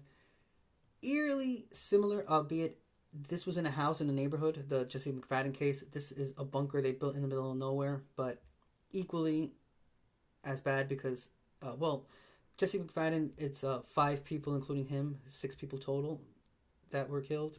In this case, it's close to 25, but he had a torture room in his house. There were chains on a whole bunch of walls where he would chain women up on their necks and stuff. There was like tables, and there were like chains on the tables and stuff. Same mentality, same sort of, wanting to have women as slaves, and this superiority thing with a guy that's 37 going on 70, I guess, because look at this dude, 37 years old. This man looks like the world has ran him over like 3 different times. Yikes. I understand why they gave that warning beforehand. This is some pretty sick shit. But yeah, again, just check out the Jesse McFadden case. It's on my video section, and it's you'll see there's so many similarities to this. It's crazy. If you go along with this, cooperate with this, we'll be as nice as we can to you within the limits of keeping you prisoner. If you don't go along with this, we'll probably take you into the bed, tie you down, rape you, shoot you, and bury you. Sorry, lady. Time's up. Make your choice. Tell me what to hear. While you're here, we'll keep you busy. You'll wash for us, you'll clean for us, cook for us, you'll cook for us. That's your choice in a nutshell. It's not much of a choice. Unless you've got a death wish. Yeah, I don't check.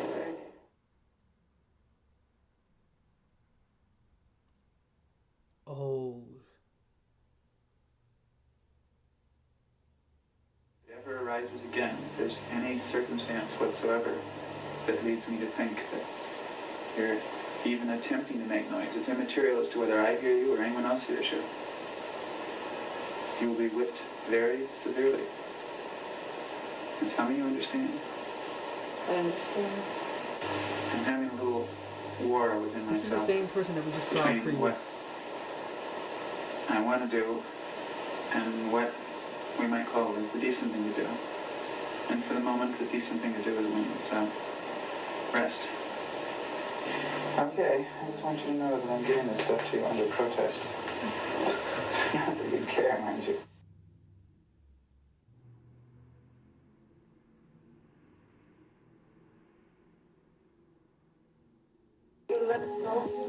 Probably not. Why are you doing this? Oh shit, that's the mom. Your baby is going to be taken away. Excuse me, I'm going to be taken away. There's a family down in Fresno that doesn't have a baby. You're not taking my baby. Son and his baby's dead, right? I think they got one now. That's my baby. Brenda, you have a... Her baby is sound asleep, like a rock. We don't like you. Would I like me to put it in writing? It's done. Just stick to whatever we tell you. What the fuck, bro? What are we even watching? This is insane. Your way. Wow, they really fucking recorded all this shit, huh? Nothing is yours now. You're totally ours. I'm going to pass out of this in light or something. Well, you can pass out, but we're going to hook you up. Brenda, I have a lot of animosity against you, and I would just as soon start you out with a nice firm whipping right now to make you believe how serious we are. So, I thought I'd unbutton my vest again for you. La la la.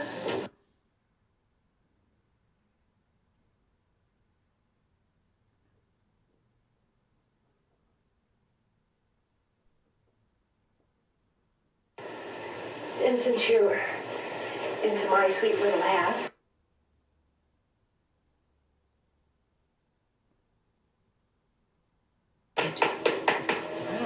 possibly had Did it she from the not, open like, forms, know? but please confirm too. That's pretty. What is happening?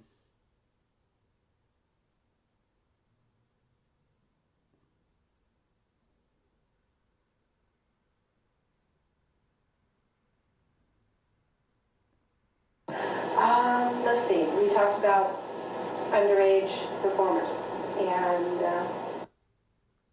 I don't understand. Who is this person? She doesn't but seem like... I've seen some awfully cute looking little 14, 16-year-olds that I envy, and I wouldn't mind watching them do something interesting. Oh, okay, she's reading this shit. Gotcha. Okay. I understand maybe what's going on.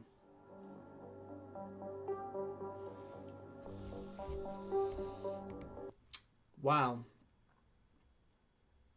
Okay, we already know what happened to them. That was quite disturbing.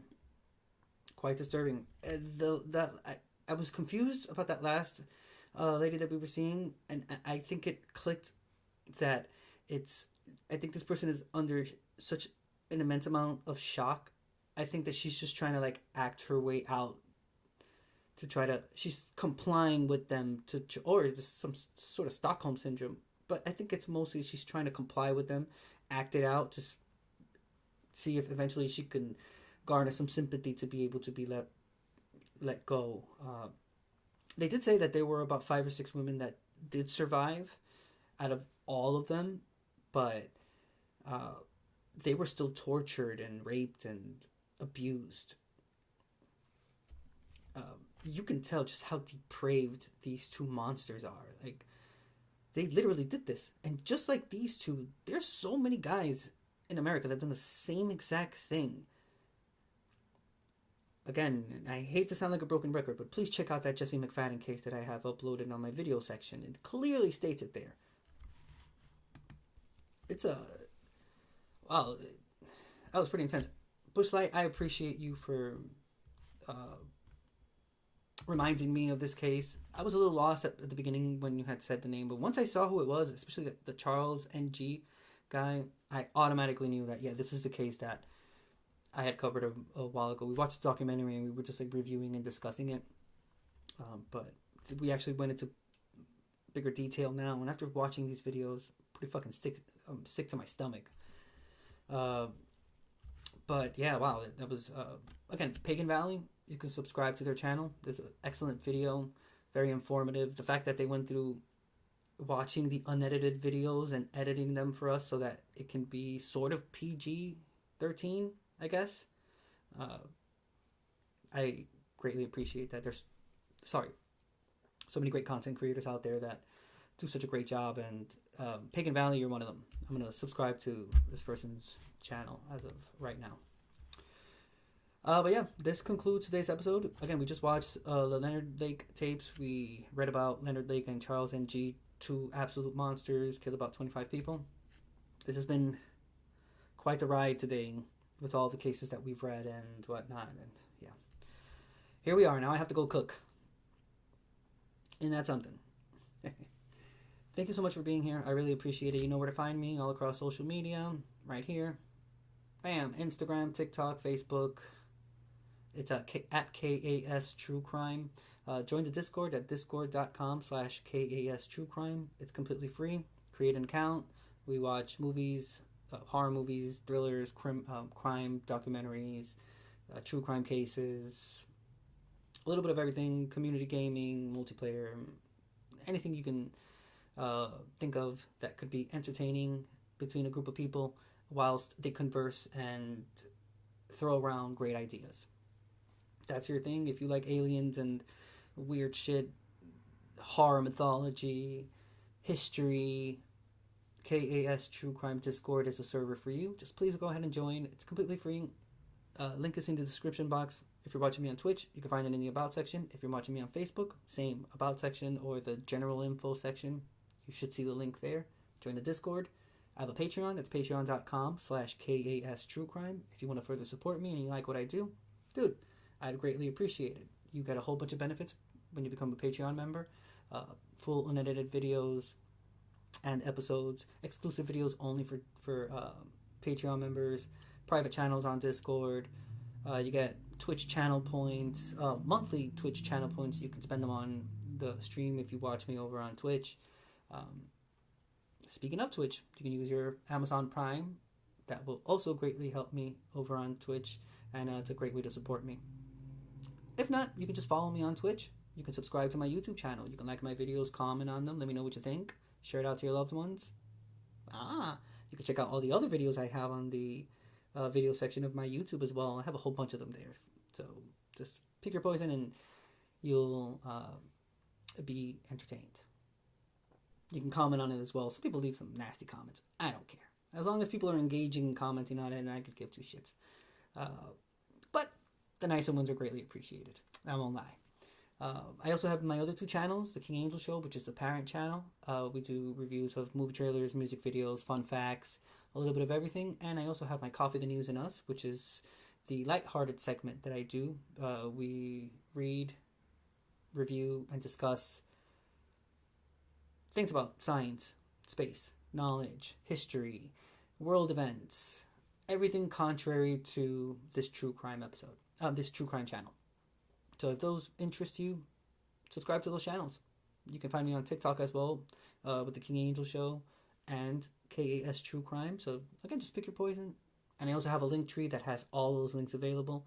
Same place, description box below, about section if you're watching me on Twitch. Same for Facebook. And I think that concludes today's episode. Quite awesome. Bushlight, I appreciate you very, very much. Appreciate you being here. Appreciate you reminding me of this case. Totally, Dan. You're the man. Thank you so much for being here. I appreciate that. Hope everything is going well on your end. And anyone else that's watching me at this moment, I appreciate you being here. Your support means the world to me. Hope you have a great day. Have a great beginning of this week. It's fucking cold here. I'm shivering right now. And that's about it. Have a wonderful day. Take it easy. Peace.